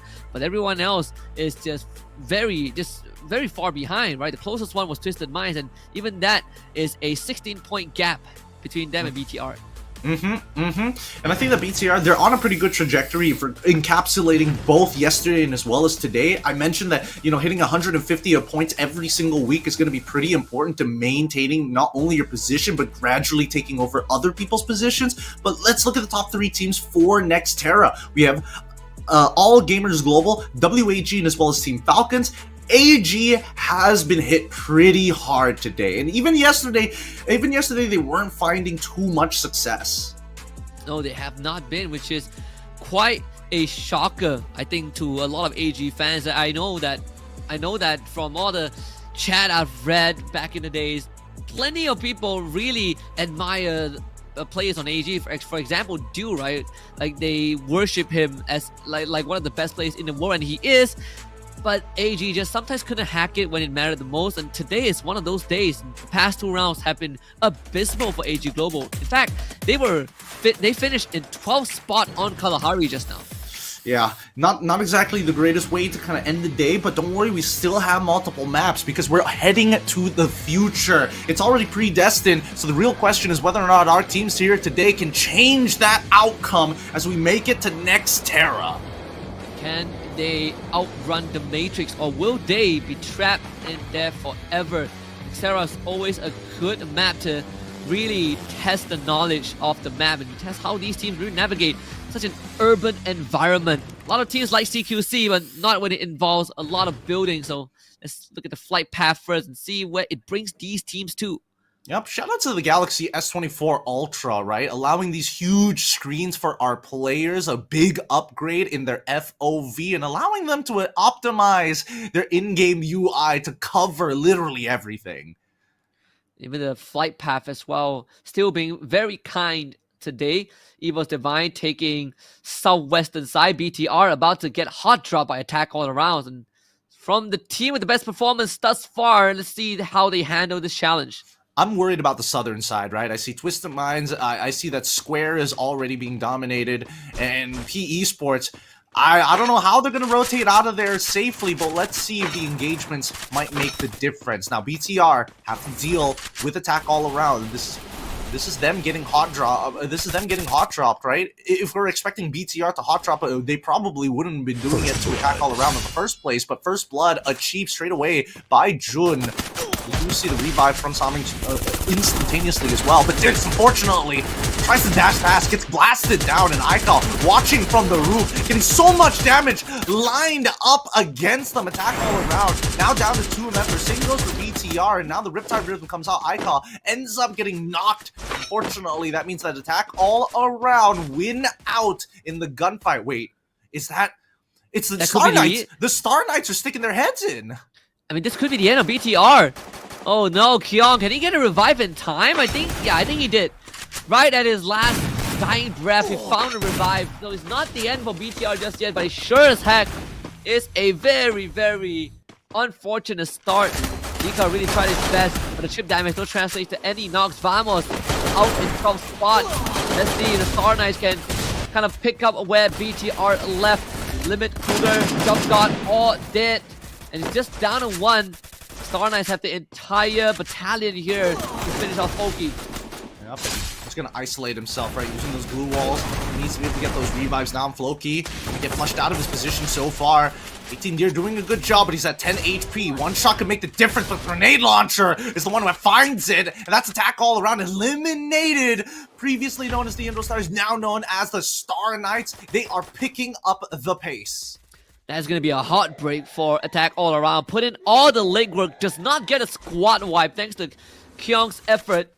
So BTR, they're going to be sipping some tea on the side as they recuperate. As attack all around will have to sit in the lobby. Twisted Minds finds WAG in front of them, and WAG desperately needs to get some points in. Cyrus literally sleeping in front of his phone as he gets his skull pierced by bullets. Twisted Minds going in with the Riptide Rhythm. Allen goes down. Diamond gets traded back. Explorer trying to hold the threads together, but just does not have the HP to do so.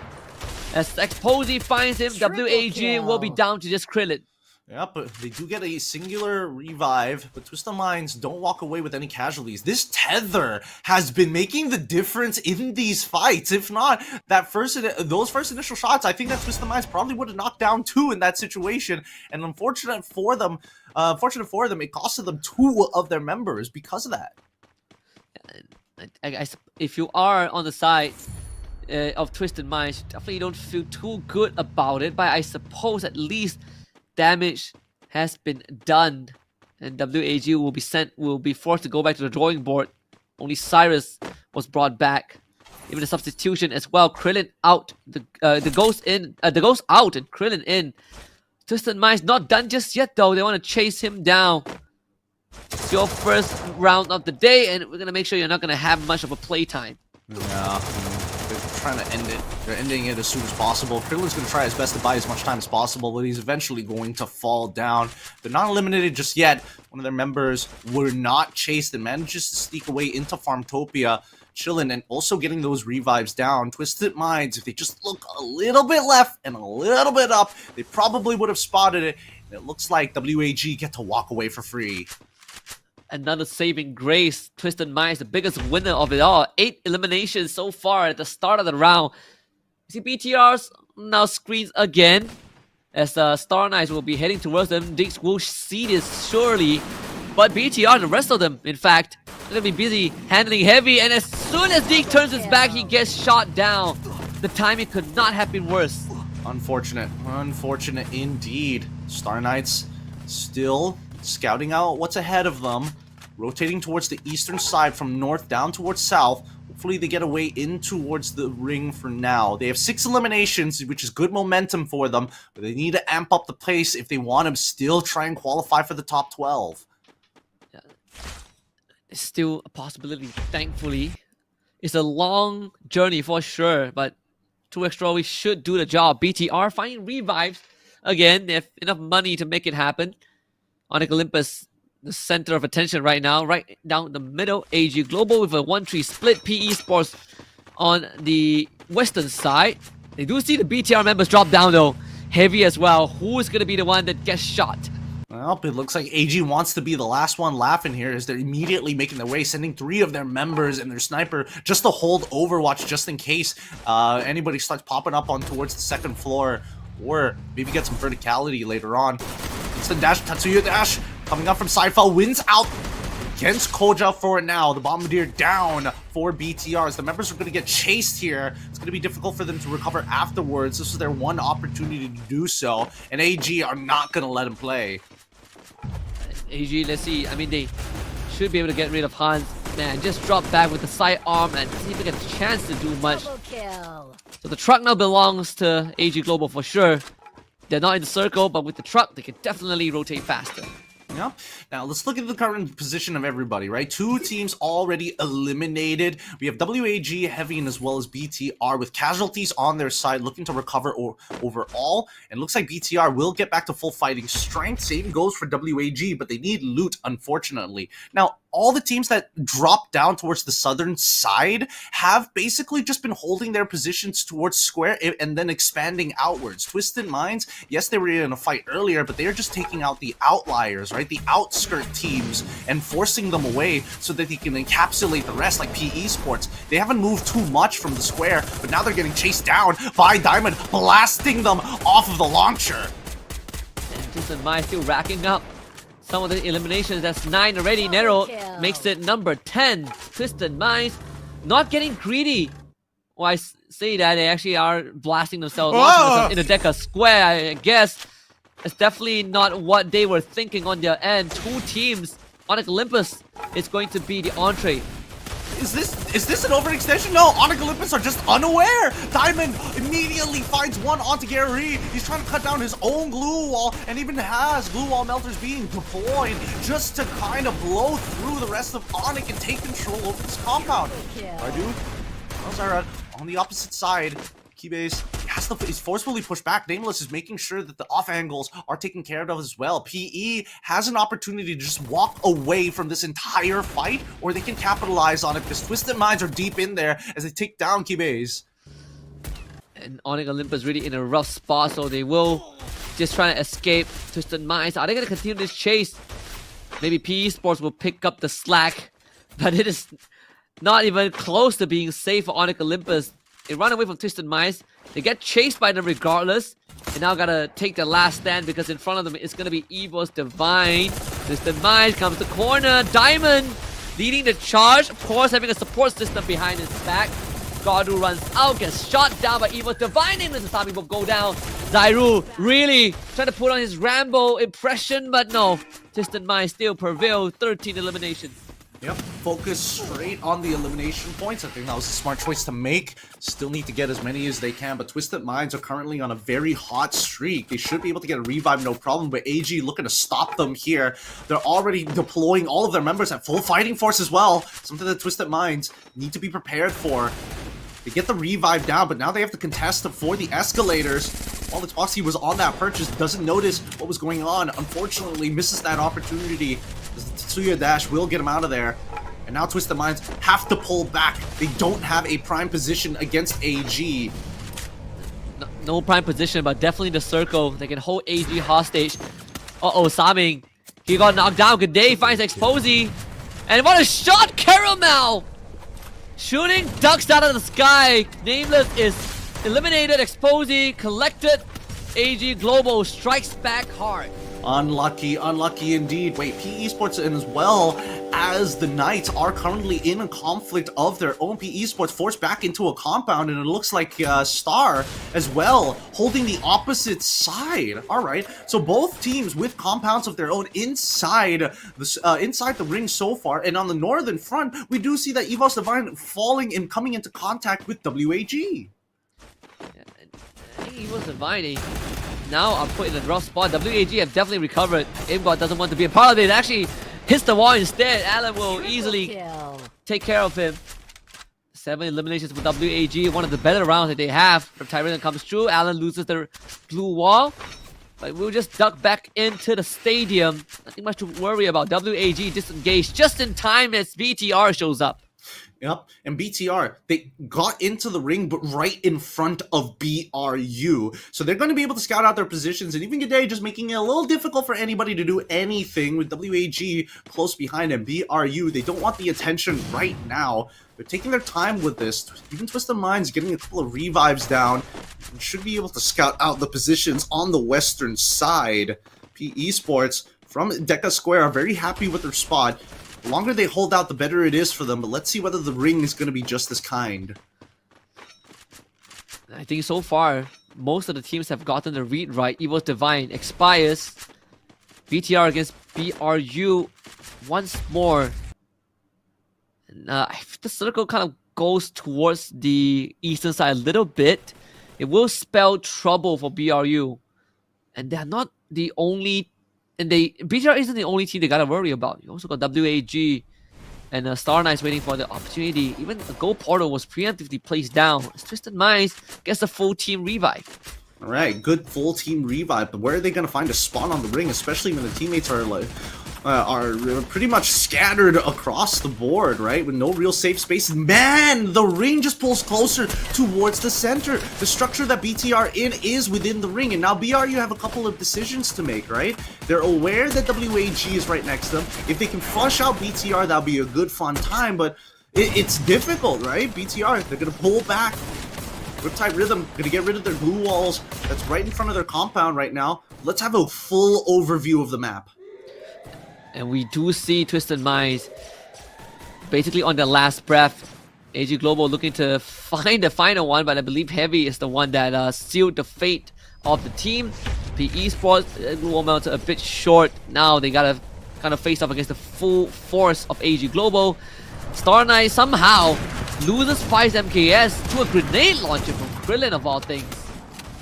Wasn't expecting to see that in my lifetime, but okay. I mean, that it works pretty well, because now we see that AG is starting to push into the position of PE Sports.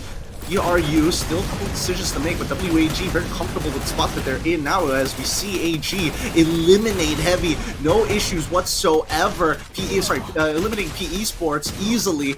But now with 14 eliminations, teams are hyper aggressive, and more so, really searching out for the elimination points. Now BRU in full engagement with BTR Delta.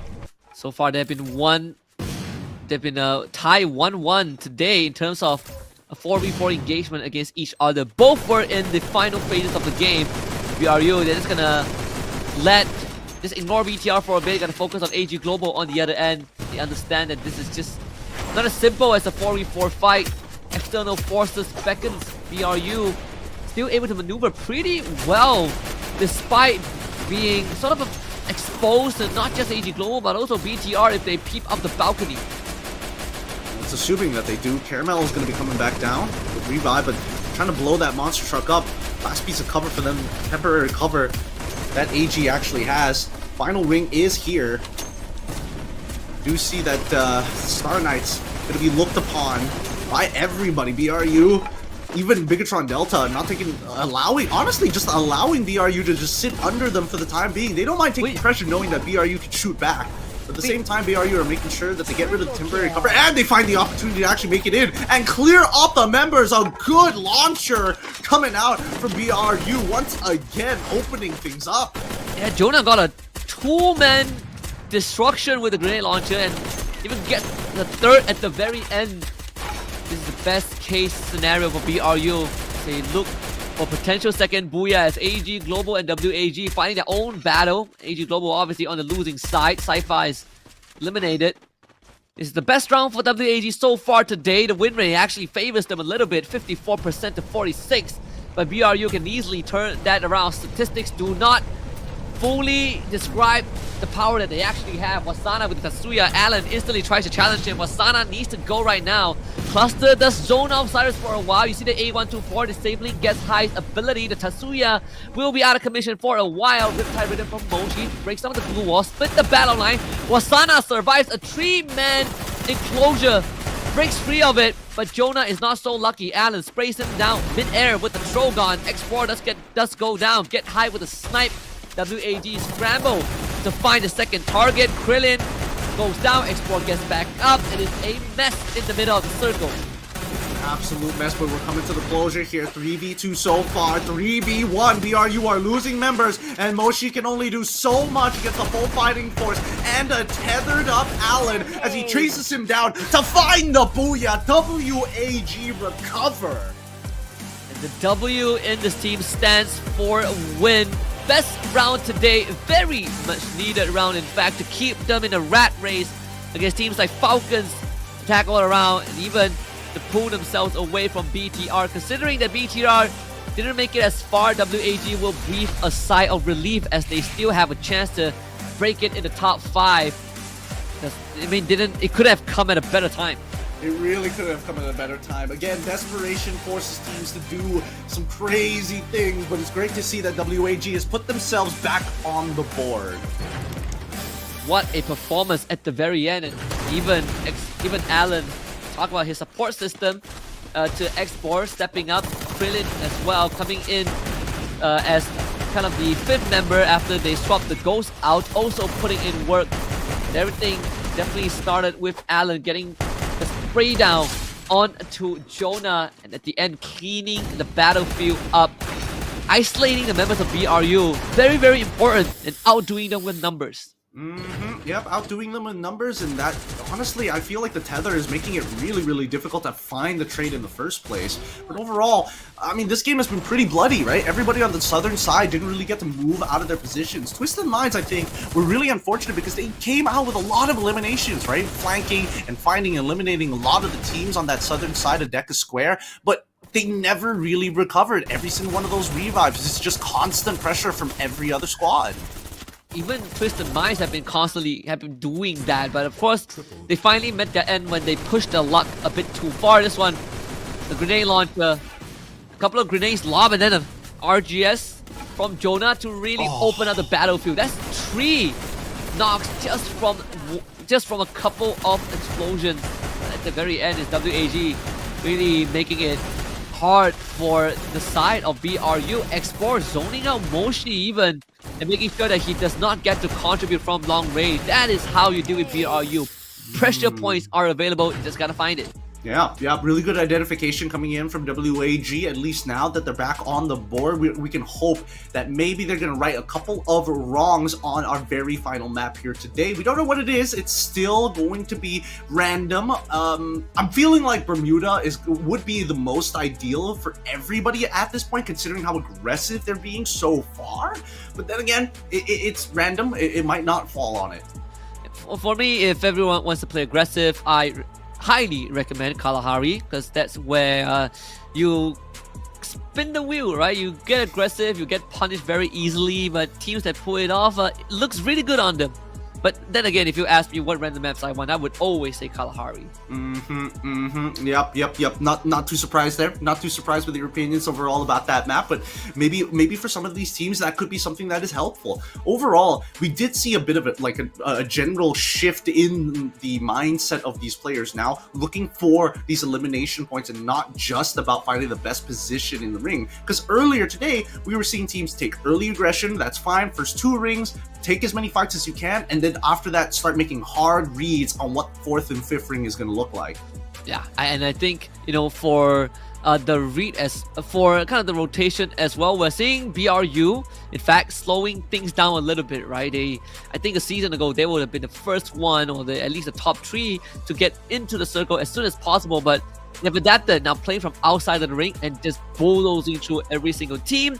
Let's listen to what WAG has to say about their first win of the day. Finally, the moment we have been waiting for. It's a booyah for Vietnam team, and I'm your MC today, Yonsul. Welcome to our interview after the match. Right next to me is WAG Alan. So, can you say hello to the audience, please? Xin chào Alan. Thì lời đầu tiên, có thể gửi lời chào đến các bạn khán giả trước được không ạ? Xin chào mọi người, mình là WAG Alan. So, from 1 to 10, please rate the intensity of the match, of the game today, please. Alan ơi, thì đánh giá theo thang bậc từ 1 đến 10. Bạn thấy bao nhiêu điểm là sẽ phù hợp với những cái sự căng thẳng và khốc liệt ở trong những cái trận đấu ngày hôm nay ạ? 10 ạ. 10. 10. Then if it's a 10, how do you feel right now? Nếu như mà là 10 á, thì Alan hiện tại đang cảm thấy như thế nào ạ? Sau trận top 1 vừa rồi, cảm giác tinh thần rất là căng thẳng, hồi hộp. After we got our first booyah, we feel really horrified, intense, and stressful as well. So Alan, I'm really happy that we finally received this booyah, but can you please share with me and the audience that what happened in the first game and also in the other games? Thì Yusu rất là vui khi mà chúng ta đã có được một cái chiếc booyah này để có thể gọi là giải tỏa đi những cái muộn phiền, những cái khó khăn. Nhưng mà Alan có thể chia sẻ cho Yusu và các bạn khán giả biết được là đã có chuyện gì xảy ra trong những cái game đầu không ạ? Team mình đang cố gắng để tìm cho team những đường đi mới, những con đường mới, những bài toán mới để phù hợp với toàn bộ trận đấu từ giờ tới lúc chung kết rồi. So basically, we are trying to find our new ways, new tactics, and trying to find the perfect playstyle that fit us so we can go to the finals in the best way. But unfortunately, it took us a lot of time and effort to go to that way. But we're really happy that we received this booyah. So Alan, I know that you guys have been through a very stressful time. So in our gaming house, who would cover everything so you guys can having the best mind to concentrate into the game? Thì Yusu biết là đội tuyển của chúng ta đã phải trải qua rất là nhiều những cái thời gian khó khăn, căng thẳng, và đặc biệt là trong những cái trận đấu như ngày hôm nay. Thì bình thường ở trong gaming house của mình á, ai là người sẽ lo tay hết tất cả mọi việc như là cơm nước nè, giặt giũ lau nhà nè, cho mọi người có thể là toàn tâm toàn ý vào việc thi đấu nha? Chắc chắn là anh Cờ Lam game thủ ạ. Cờ Lam game thủ. Chỉ có anh Cờ Lam game thủ thôi. Dạ đúng rồi. Bình thường là anh Cờ Lam sẽ làm gì cho mình ở nhà nha? Dạ, nói chung là anh sẽ như là gọi sao ta, ô xin cũng được ạ. Dạ vâng. Then no one can have that. So basically, in WAG, you guys will know that there's a very famous, a popular media content creator of WAG is Calm. player comes, and he usually do everything in the house, including household, cooking for the team. Pretty cool, right? So again, congratulations, Alan, and also WAG for having their first booyah. Do you have any words you want to send to the viewers in the last game? Thì Yusu xin được chúc mừng Alan cũng như là WAG bởi vì các bạn đã có được một chiếc booyah rất là hoàn hảo trong trận đấu vừa rồi. Alan có lời nào muốn gửi đến các bạn khán giả ở trong game cuối cùng này không ạ? Cảm ơn tất cả các bạn đã theo dõi đội tuyển WG và WG sẽ cố gắng trận đấu cuối cùng này. Dạ vâng. Thank you for following us and we will try our best in the last game. Cảm ơn các bạn rất là nhiều vì đã theo dõi phỏng vấn của mình và WAG Alan. Các bạn hãy cùng Yusu cổ vũ hết mình cho ba đội tuyển Việt Nam trong ngày thi đấu ngày hôm nay nhé. Thank you so much for watching our interview. Now let's head back to the caster and see you guys hopefully in the last game.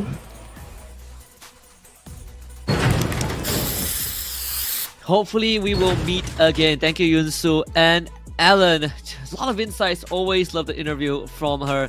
You get to learn so much, not just about the players, but also the environment that they surround themselves in. And shout out to WAG.com. You really are one of those, what do you call it? Wifey materials. Wait, husband materials. Whatever. Definitely. You get everything done, and that's what I like.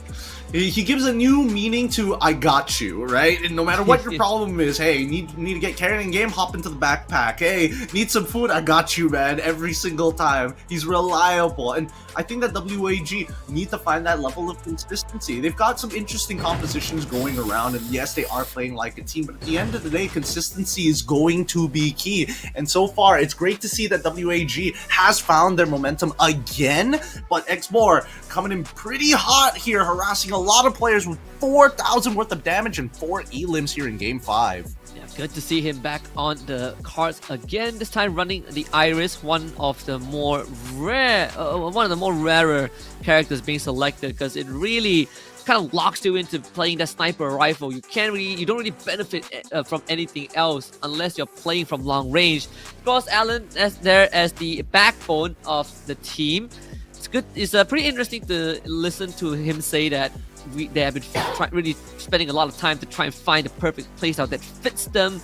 I still think that they are still going through the soul-searching phase, but I guess this win would solidify the direction that they are going towards.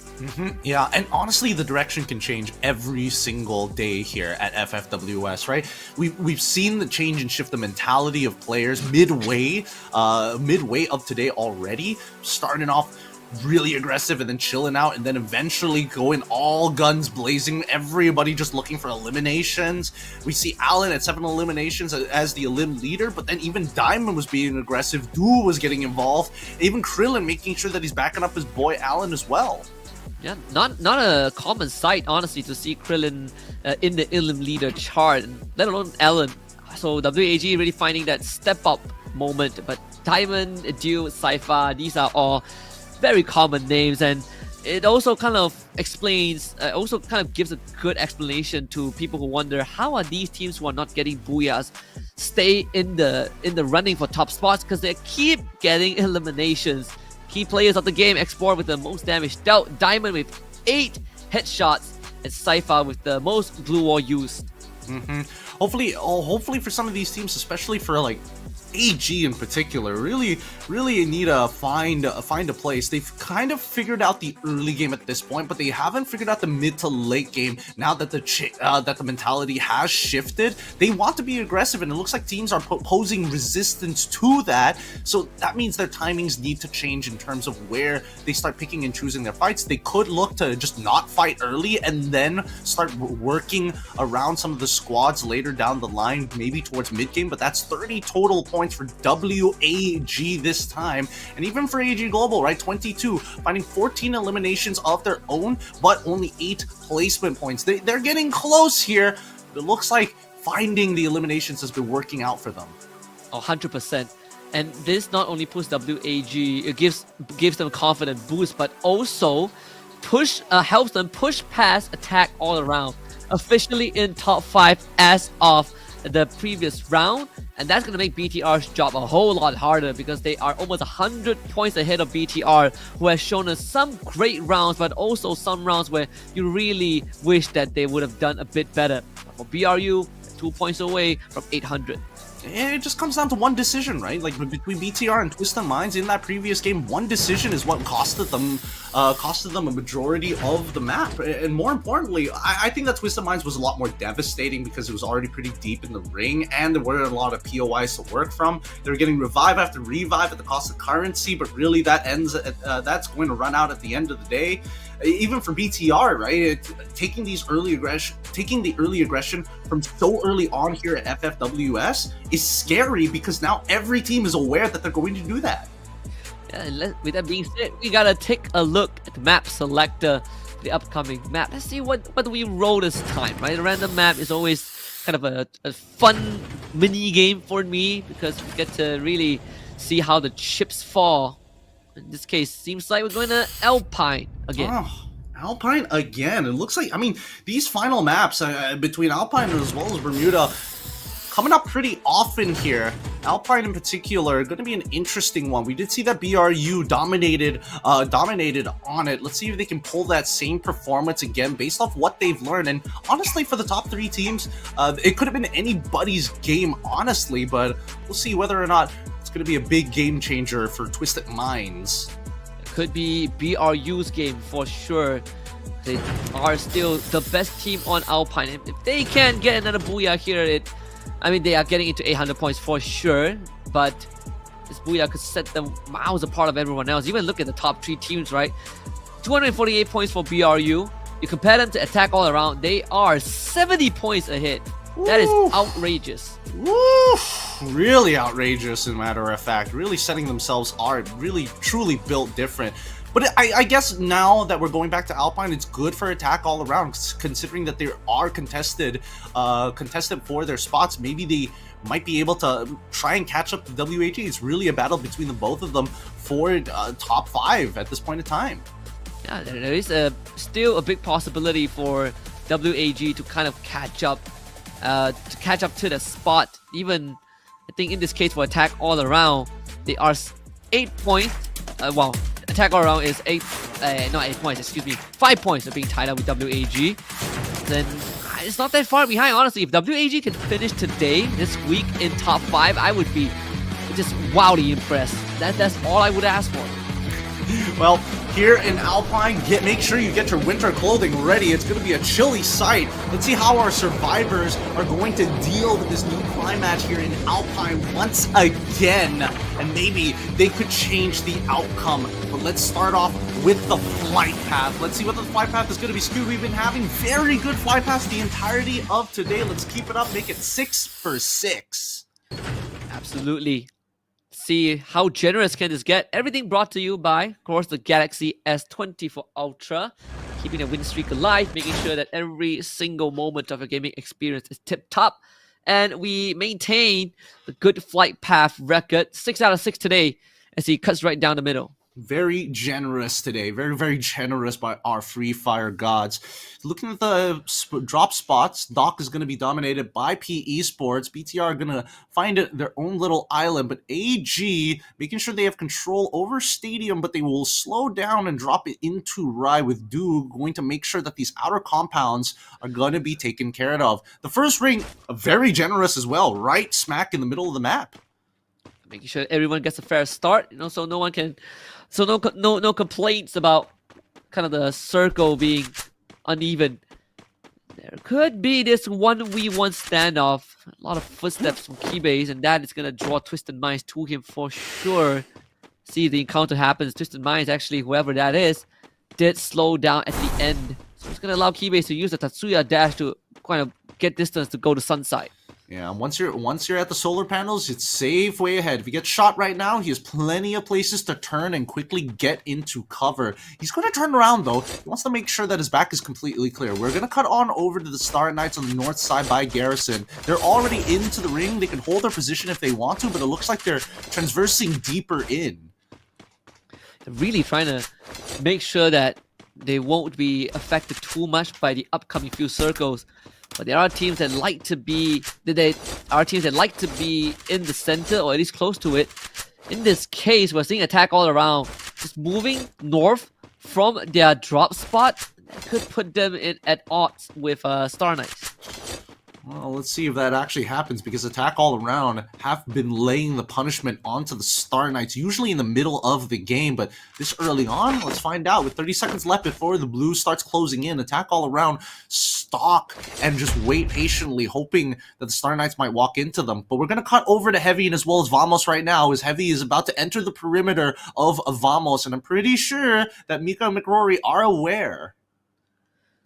Even Jun is kind of in the building of his own. 1-2-1 split. Of course, Heavy making a heavy investment to go for the wraparound. Legalov will have a lot of responsibility on his hands. Star Knights on the other side will be assaulted by Attack All Around, something that we did see coming. Grenades flying up on both sides. Buster just nicking Jump God's health bar a little bit, but Raz under a lot of pressure. Here comes the rush from Attack All Around. His limit to lead the charge. Shogun in hand. One doesn't connect onto Raz. Somehow, Star Knight is able to make the full retreat, but the wall falls. Kruger finds himself exposed. Star Knight re-engages. 18 Deer needing to join his team and fight some KS with the support from far, but unfortunately, it doesn't seem like it's enough. Yeah, it's really not enough. They're under-equipped for this, unfortunately. Not everybody is rocking the Trogon. Some are still holding mini Uzis as well. Yes, it's great for CQC, but Attack All Around, with 2 down members at this point in time, might look for a revive. They've done plenty of damage against the Star Knights at this point. They bring back Cougar. Fires looking to try and turn this corner, but straight away Jump God gets straight away. 18 Deer finds it. That's great. He's got the Trogon, and now he's going to be able to single-handedly wipe a majority of this squad. Attack All Around have failed on their endeavors, and here comes BRU. What? Now raining hell from above. How did that hit 18 Deer? It felt so safe. BRU finding 2 free points, of course, as they pick up the grab keys for the Gazonic Olympus. This one erupting to maximum capacity right at the start. Don't try to look for an isolation. That's behind Gary. Response! What a Trogon shot to the gut, as Don't Cry did not see that coming. Gary able to clutch it for his team for now, but he got to do a lot more than that. The next on the list is Van. Gary somehow finds the knock again, but it's just not enough against the full force of PE. Oh, the distraction bush tactics in the middle of that fire threw him off guard while the rest of his team blasted him down. And now we look over at BTR and as well as Twisted Minds. BTR didn't have the greatest early game last map, and Twisted Minds, they don't make the same mistake. They're gonna launch on out of there, but not in an exposed area. By the time they hit down, hit the ground, should be able to get a full reset off before BTR catches up. Heavy as well. Actually, Vamos, as a matter of fact, dealing with Heavy. Looks like Khan's able to find Mika for now. Jun trying his best, but looks like he's going to be the only one here. Jun needs to start backing away to get some revives down. Khan's literally just won that 1v1 against McRory by bunny hopping. Some pretty cool theatrics. Heavy with 4 eliminations. Vamos, I believe, still in the game for now. It's definitely not looking good for them, especially when this standoff between them and Heavy has gone on for way too long, and Heavy decided that they want to break the ice. Speaking of which, Twisted Minds, we have Nameless out in the blue while Xboxy and Saming are on the run, getting chased down by the BTR members here. Looks like things have not been working out for the Twisted Minds, being chased halfway across the map. And BTR, they don't mind this, right? Because technically, while they are chasing Twisted Minds, they're technically cleaning the outside of that ring. More confident. If somebody comes in for a third, they would probably do it early rather than late, so they know that nobody's on the outside blue coming in. I'm surprised that BTR are really relentless. I thought that they would give up the chase, but I suppose they realized that they split up the members of Twisted Minds. This is the best time to strike. And 2 shots, that's corner turn. Kyung able to find Saming. That's 2 walls expended. Saming forced the CQC, not his best. Kyung gets the first one, and that's gonna leave Exposy completely alone. Does win the first one against Diggs, but Koja comes in. That's the tap in, and 2 points for BTR. Yeah. Nicely done at the edge of the ring as well, so it's just a free pass to walk in, and wait, just at the edge of my eye, I just saw the Star Knights start walking up, but here comes BRU once again, strong cohesion as they've already found a straggler inside the blue, and it's attack all around.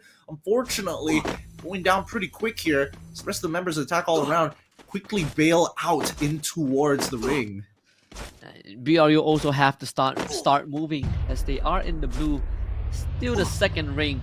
Doesn't hurt as much for now. You can still afford to kind of bathe in it for a little bit. Because Divine seems like they want to... Yeah, it's got wiped out.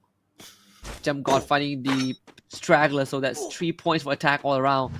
But they are getting gate capped by BRU though. Look at BRU. They are running... I mean, Jonah alone is going on the hunt. And just two shots to take care of Limit. What a headshot. Jump God now the next on his crosshairs. Oh my goodness, so fast to respond. Jonah not going to let Jump God get away. Even the binocular is being used to start scouting out ahead inside the ring, but for now, they just need to get this straggler away, and once they do, they can start making their way in towards the ring. They're running out of resources though. Jonah is currently running 2 medkits as of right now. Probably not the best decision to keep up with this chase, but we'll see how BRU handles it. Have a vehicle. Jonah is about to hop into the back of the truck. It is time to make our way into the circle. We leave attack all around to the elements.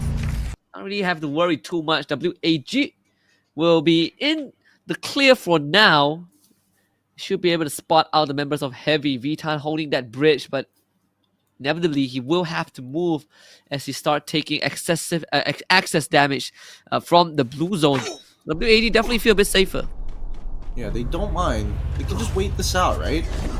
They can resupply once they start making their way into the ring, but for now, making sure their backs are clear and also having a safe passageway in is going to be extremely key. It seems that they are aware that people might be towards the western half of this southern side, so if they just head up north towards and follow that road down, they should have a free pass into the ring, but they don't know for sure. It's going to be murky territory. Hans will be doing recon work, but they do have a truck to traverse the terrain. That's good news. Vamos, 7 points. Not too shabby, honestly. Able to break free from a bit of that pressure in the early game. Now making their way through Forest Red. It's eastwards that they are going after. Where the circle is. Limit lands and gets shot down by X-Bor. Yeah, I'm curious to see whether or not they're going to enter through the river mouth and which side, whether north or south of that river mouth, because it makes a difference here. If they're going north, at the very least, it technically should be freer in terms of landscape and traversing should be easier, but the southern side is a dangerous spot to be in. Heavy still waiting it out in the blue, waiting for the next ring to spawn before they make a decision on which side of the map they want to be on. But yeah, we're going to take a quick technical pause here. It looks like there are some issues happening. Our marshals will be right on it, and hopefully we can get it fixed quick. Now let's making sure that, you know, with the best equipment, we want them to have the best experience, and the internet latency is part of it. And hopefully we get it resolved soon, because we are about to enter a very, very intense phase of the game, right? Circle 2 just ended. We're going into phase 3. So teams are starting to converge into the safe zone. They're starting to look for spots that they could kind of hunker down and build a base. Yeah, and I think that it's a good idea to find a structure early on, especially on this map of Alpine, because again, some of the end game rings can be really, really difficult, especially in high concentrated, natural structured areas. Other times it could just be wide open fields, right? So finding an early spot now is much better, because waiting for the fifth ring, is a lot more dangerous to do, especially if you're on a lack of resources. Like Heavy probably not going to be waiting out in the blue during fourth ring. Oh yeah, and when you're on a map like Alpine, you generally are going to be hoping that the circle at least gives you some sort of building, and if not, you're most likely fighting out in the open. It's like Kalahari but snow. Of course, a lot more natural cover to work with. But at the end of the day, it comes down to who makes it to the center first. And in this case, BRU still skirting the edges. We're seeing Heavy do the same. BTR just arrived as well. So it really is a matter of time before we see the convergence down in the middle. Yeah, and I feel like BRU are taking the path of least resistance most of the time, right? Unless they're hunting down their targets, they'll really go up and put as many resources as necessary and then look to start making it into the ring. At this point, I would only imagine that they want to stay under the radar, because every single time we've seen BRU not make it into at least top 2 or top 3 is because they find an engagement midway going in towards that 4th or 5th ring, and that fight never really stops. It usually escalates further than it's supposed to. So far, they've been taking the right steps for sure. Check out top 3 damage dealers. So far, Moshi just the first one to break 100,000, Export as well, alongside Dew, all making it into the 100,000 damage range. Moshi is 109,000, in fact, way ahead of everyone else. Yeah, he's just making sure that he's landing his shots accurately every single time. Absolute beast of a sniper, especially with the AWM in hand. All of them are really great snipers, I'm not gonna lie. They've definitely had their double kill moments, they've definitely had their clutch moments even. Yeah. Except for Moshi, this guy doubles as a rusher. You know what, actually he plays all roles, now that I think about it. Yeah, nothing I wouldn't imagine he can't do. Yeah, you can't take anything away from him. In terms of headshots amounts though, Wasana actually has the most, despite being the rusher, 154 for him. Saifa again, he's in top 3. Diamond as well, 152 headshots for both of them. All rocking the Trogon, right? I didn't think that I lived long enough to see the evolution of the meta, where we got Trogon being the weapon that gives you a headshot, well, that lands you most of the headshots. Hey man, it's a shotgun. You generally aim for the head. A couple of pellets are going to connect, right? That's how they're nailing these headshots. And even if you aim like somewhere close to their neck, you might get a lucky headshot in the process. But again, consistency seems to be on Wasana's side. And well, I think even when we look at the game, since we are at a current technical pause, Vamos having a good number of eliminations this early on, and it doesn't look like their spirits are down. I think having Legolov in the team definitely does help, right? I think you look at everyone else on the squad, Legolov definitely is his mature. Right? You look at the maturity of him as a competitor. He's gonna be there to hold the team together. Probably a big brother figure at this point. Although there has been jokes from the side of Arakukazu to say towards him to not scold his new teammates, but you know they seem to be gelling together pretty well. I mean, they're getting the chemistry down, right? I think that's the most important thing, being able to communicate effectively. But let's look at the player head-to-head, because we've got to compare the somewhat support, somewhat fraggers, somewhat bombardiers, Krillin as well as Koja, because both of them have been playing a very substantial role for their individual teams. I would honestly say, like, secret standouts, dark horses in their own rights.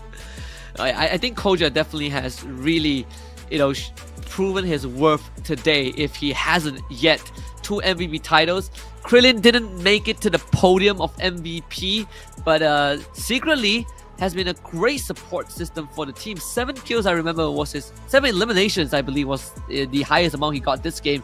And that was the round where they kind of got the booyah for his team. So I think you look at the numbers alone, KD wise, Koja definitely stands out as the bomber. But for Krillin, he's a lot more mellow, but still achieving the same effect. Hey man, he's just boosting up Alan, making sure that Alan can get in, find that initial advantage as he pushes in and gets out. That's when the rest of the team starts flushing through, because if they don't find that initial knock with the help of Alan or their sniper, then most of these fights, they take very slowly.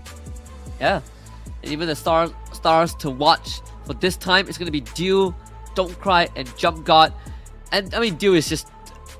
How is this even a competition, right? 3.1 KD, 2.4k damage, 2.8 average headshots. The closest one is Jump God with 2.7, but overall, Dew is just massive. Yeah, he is massive as an individual player, right? He's always seemingly consistently putting up the right numbers every single time. So it begs the question, what is going on with AG right now? Why are they doing badly despite having some pretty decent players and pretty decent numbers in fights? Yeah, that has kind of been a headache, honestly, for AG's side.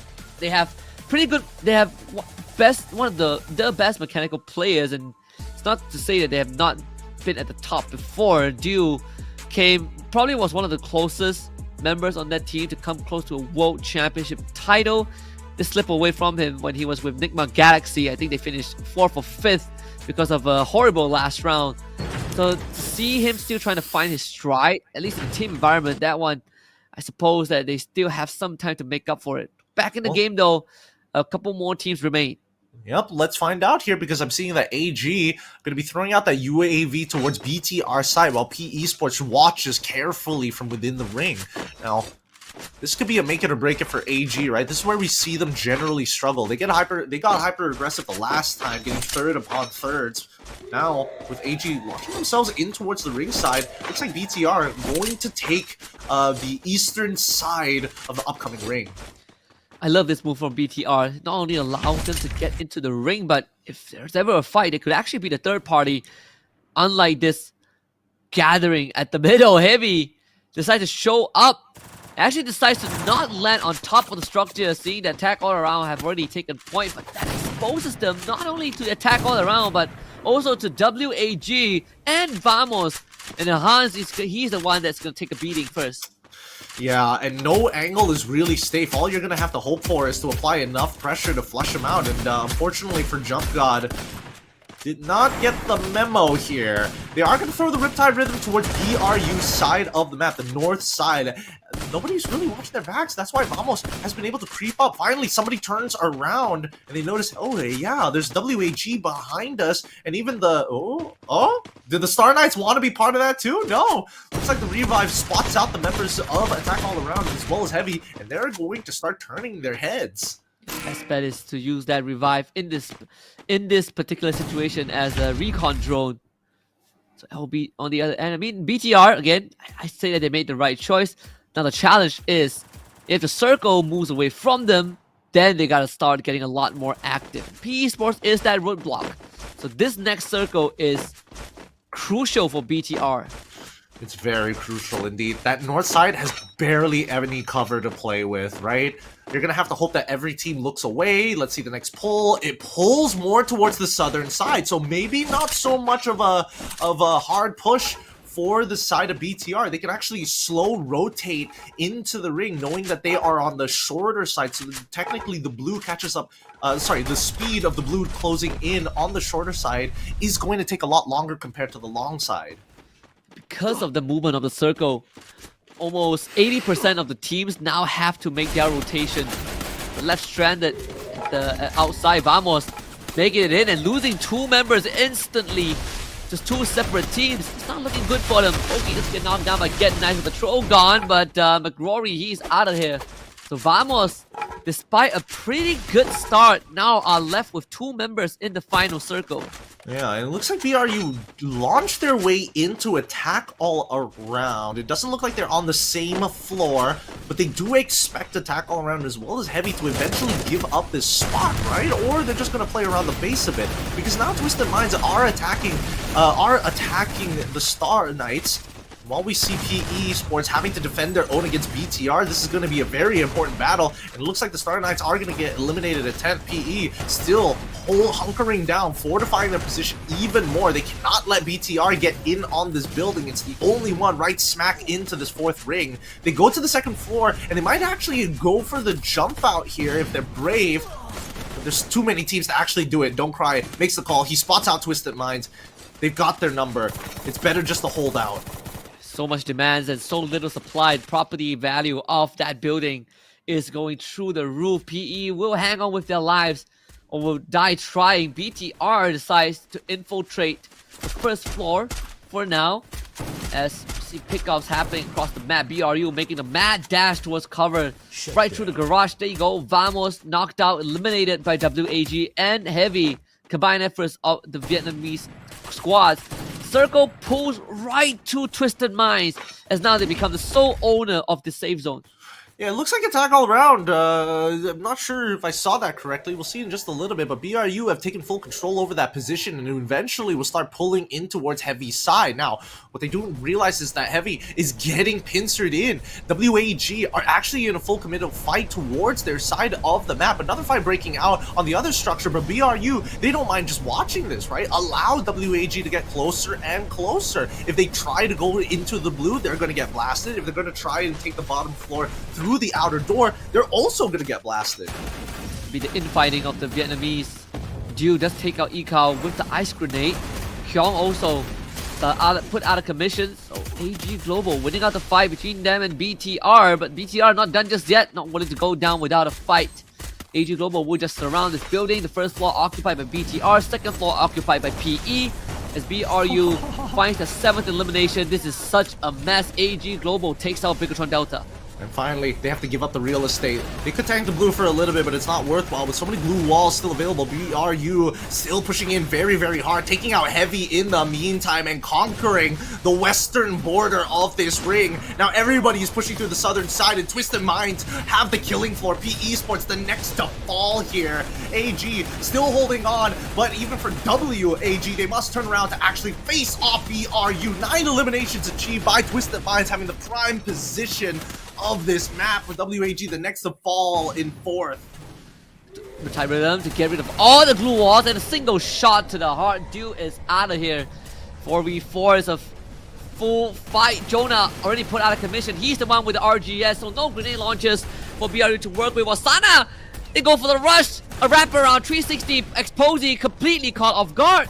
BRU evens the playing field. Nameless is going to be the next down. The tether from Diamond to keep him supported. Get High now wants to go for the wraparound, but they are able to isolate Nameless. It's going to be the Dome, the Time Turner to buy time. Nameless just darting in and out of it as the rest of Twisted Mind comes in for the collapse, but they are the one losing members. Sa Ming cannot win the 1v1. Diamond takes on Wasana. Wasana runs away, but no Tatsuya dash means he goes down. Bullshit, Get High now. Gonna try to pull this back together for BRU as Twisted Minds recovers Sa Ming. Get High in the red, blasted by Diamond. Diamond fights 2 in a row. Twisted Minds with the booyah to end week number 4. Wow! Twisted Minds taking the booyah finally! They are ecstatic about this, full of life, full of energy, and under-equipped for that fight, and yet they still pulled through, just beating BRU in an honest 4v4. And BRU put up heck of a fight. Started with Twisted Minds taking out potentially one of the most important elements of BRU. Jonah, the only one with the grenade launcher, who would have made a huge difference. But BRU, the wraparound, right? The shot calling from BRU cannot be denied. They made that instant mad dash to the back line to eliminate one of the Twisted Minds members to make it an even fight. But Twisted Minds take on BRU with their full force, wins the 1v1, and eventually outnumber BRU.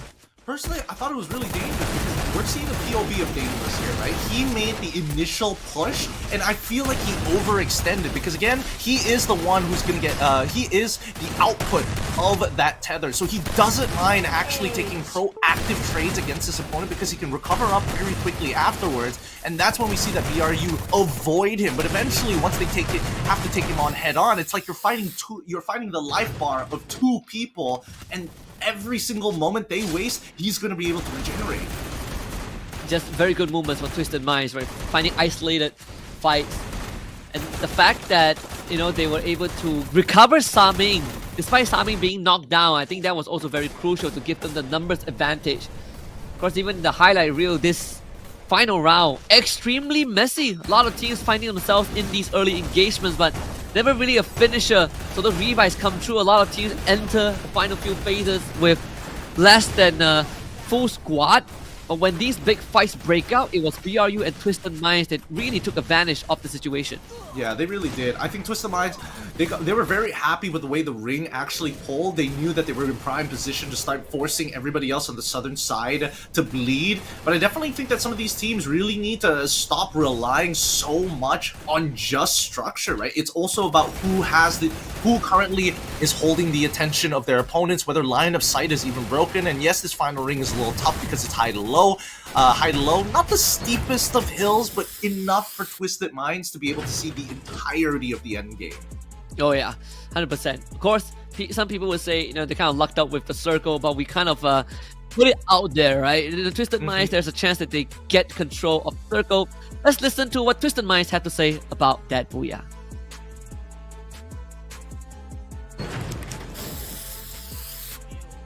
Twist to the mind, and this is Twisted Mind! Yay! Nameless ค่ะ สวัสดีครับ So we have Nameless with us today, and It's been a long time to see you guys. What happened to the champion of the world to take this long to come here?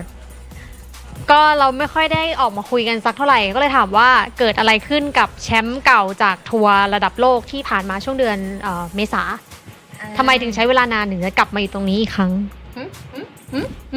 ก็มีปัญหานิดนึงครับมีปัญหานิดนึงยังไม่ค่อยลั่นเท่าไหร่มาลั่นเกมท้ายแต่ว่าอาทิตย์หน้าเดี๋ยวมาคุยกันอีกครับ We got some technical problems so we didn't perform well but we gonna come back next week for sure So is it true that your problem is because you cannot reset yourself between the game? แล้วมันจริงไหมคะที่แบบว่าปัญหาของเราก็คือเราไม่สามารถรีเซ็ตอารมณ์ของตัวเองในแต่ละเกมใช่ครับรีเซ็ตอารมณ์ยังไม่ค่อยได้เท่าไหร่ So is this booyah will be the unlock for your team to do or to do a better performance in the next game in the next day ก็คือการได้บูย่าครั้งนี้จะทำให้แบบว่าครั้งหน้าถัดๆไปอ่ะเราจะทำได้ดีขึ้นกว่านี้ใช่ไหมคะใช่ครับเดี๋ยวลั่นแน่ครับเดี๋ยวลั่นแน่ชนะ BRU สักทีครับ Of course yes because finally we can defeat Buriram United Esport Okay, I think you have something to say to the BRU, so this is the last question. Anything you want to say to the BRU, especially Wasana?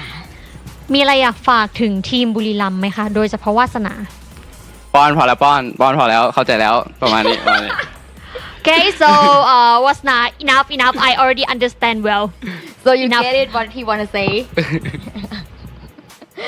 Okay and this is Nameless from Twisted Mind Yay you guys we already finished this week and this is the first week only for the second half of our league we still have 2 more weeks to go so stay tuned but now back to you Shoutcaster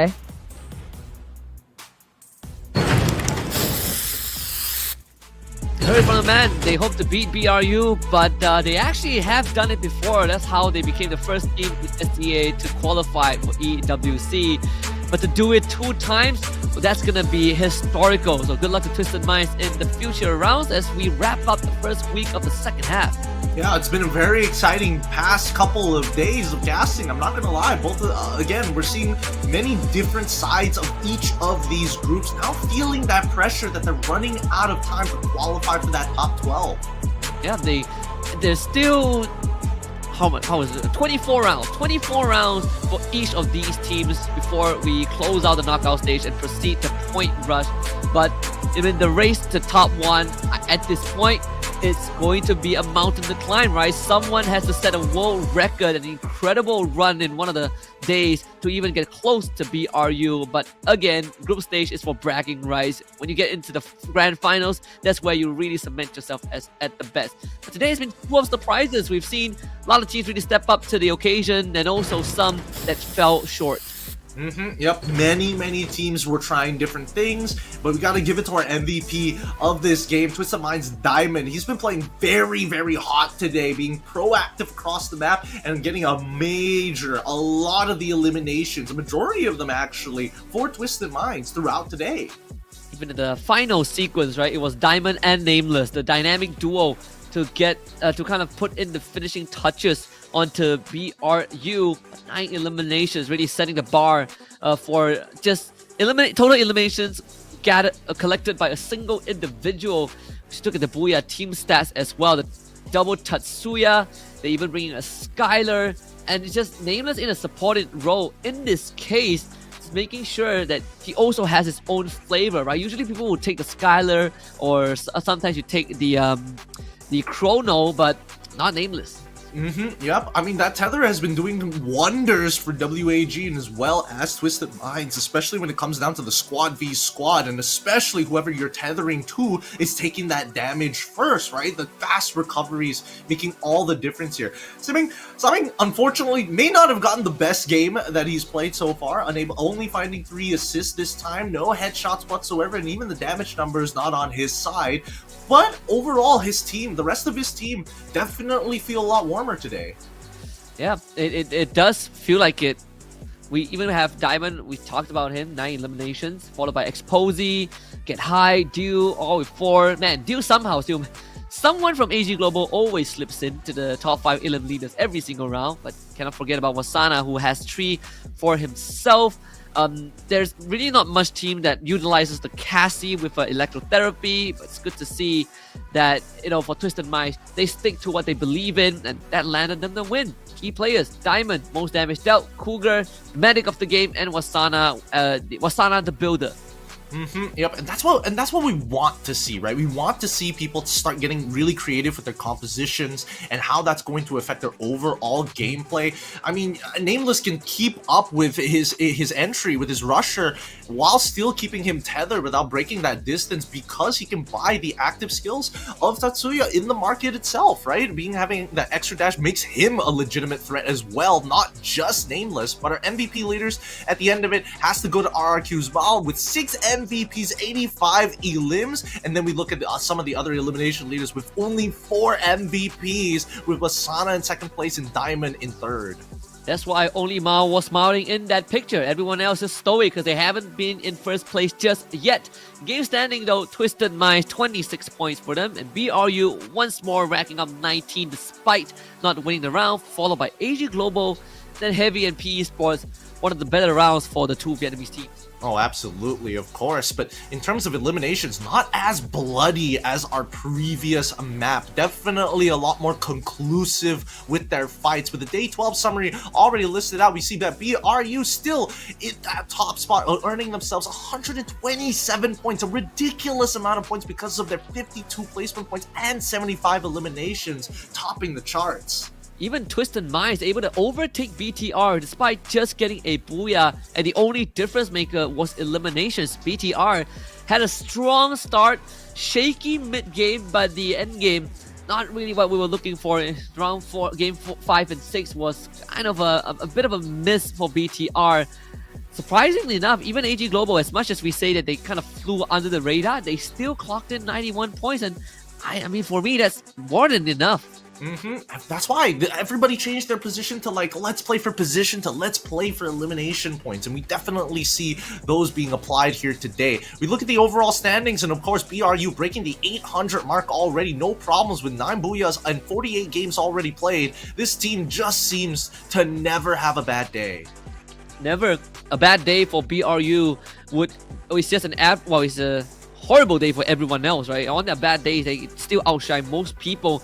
RQ second, that one without a shadow of doubt. AG still remains in third place. Twisted Minds 4th, and WAG, they finished top 5 by the end of the week, and I think a lot of fans for WAG will be very happy to see their development after the latest patch, and I hope they keep this up for the final 2 weeks of knockout stage. But then when we look over to the 12th spot, the point rush qualification, Onic gets dropped down to 13th as PE Sports and managed to hold that 12th position. It's still very close ties between PE, Onic, and as well as Heavy, but even the Star Knights might be able to jump up if they have a hot day. But we still have 2 weeks worth of play, and our weekly predator for week number 4 goes over to AG Cypher. The craziest thing is that there is Cypher, Wasana, Duke, Koga. Diamond wouldn't have been on that list if he didn't score 9 eliminations in that final round. So really edging out in terms of the numbers and finishing in top 3. So congratulations to all these 5 players. It's good to see that the weekly predator leader always changes, right? Back then, it's probably Wasana 5 out of 6 times, but now everyone has a shot being one of the deadliest players of the week. And that's what I'm saying. The Free Fire competitive scene is really coming to a point where it's where it's hitting its competitive ceiling, right? Yes, you are going to have outstanding players, but at the same time, the average competitor is looking to go toe-to-toe with some of the best. The skill gap really has shrunken down. Still get shrunken down, and the regions continues to toughen up, and Thailand keeps showing us new technology, right? BRU no longer the best. Indonesia coming out strong in second. BTR RQ Kazu, one of their best seasons so far. If we just look at knockout stages performance, I can say the same for BTR. But then it also kind of pulls them ahead of everyone else. Like Vietnam is struggling a little bit, with WAG being the exception. Malaysia, though, I mean, we really got to step up because we are in bottom 3, and the cutoff point right now is Todak and Star Knights and we need 35 points to tie up with them. We still got 2 more weeks to go. Hopefully we can make some progress. It definitely sounds possible. I mean, after seeing Torak play yesterday, it definitely seems like they have a new way of looking at the game. We'll see in the next coming weeks whether or not that's going to be something that they're going to either evolve or maybe diversify from. Yeah, we gotta retain our slot somehow, right? I think the biggest shocker to a lot of Malaysian fans would definitely be expand in last place, because we never ever see them in last place. In fact, I think even in international appearance, they never finish dead last. But again, it's a new iteration of the roster. It probably needs some time to adjust. Although it did come at quite a timing when everyone is fighting for a slot for the FFWS Global. So my best wishes to expand. Hopefully next week will bring us even more action, because going into the next stage, potentially Point Rush and Grand Finals in OB48, which is the current patch, I'm excited to see if there's going to be any more developments, because we definitely are seeing some of them now. Yeah, and again, I was talking to Neptune about this yesterday, that we maybe, like, yesterday we're going to see some of the changes being applied, similar with today as well. Not as many teams are getting super creative just yet, but definitely sprinkling a little bit of fun little compositions, especially with their rushers. We'll see whether that's going to evolve and expand as well with the coming weeks, but I do think that it will change the landscape of how we take fights, rather than 3 people rushing you all at the same time and having 1 sniper in the back. It just could be, 2 and 2 once more. We don't know where it's going to lead us to. Hopefully more people use the Cassie, more people use the Iris, maybe bring back Raphael's some time of the day, just get the headshot and be done with it. Don't need to worry about any revivals. Though I would say, for those who might not know, right, these pro players, we actually have scrims set up for them, and this is how we are always improving the landscape. And so you think if these players only show up to play, man, they have a way busy schedule than everyone else. With that being said, even the busiest of schedules will come to an end. We gotta give them a few days of rest before the competition continues. That's it for week number 4. My name is Husky alongside Kid and Q. Thank you everyone who has been tuning in. Keep supporting your favorite team, because the knockout stage is still not over. We'll see you next Friday, same time, for more Free Fire action. Good night.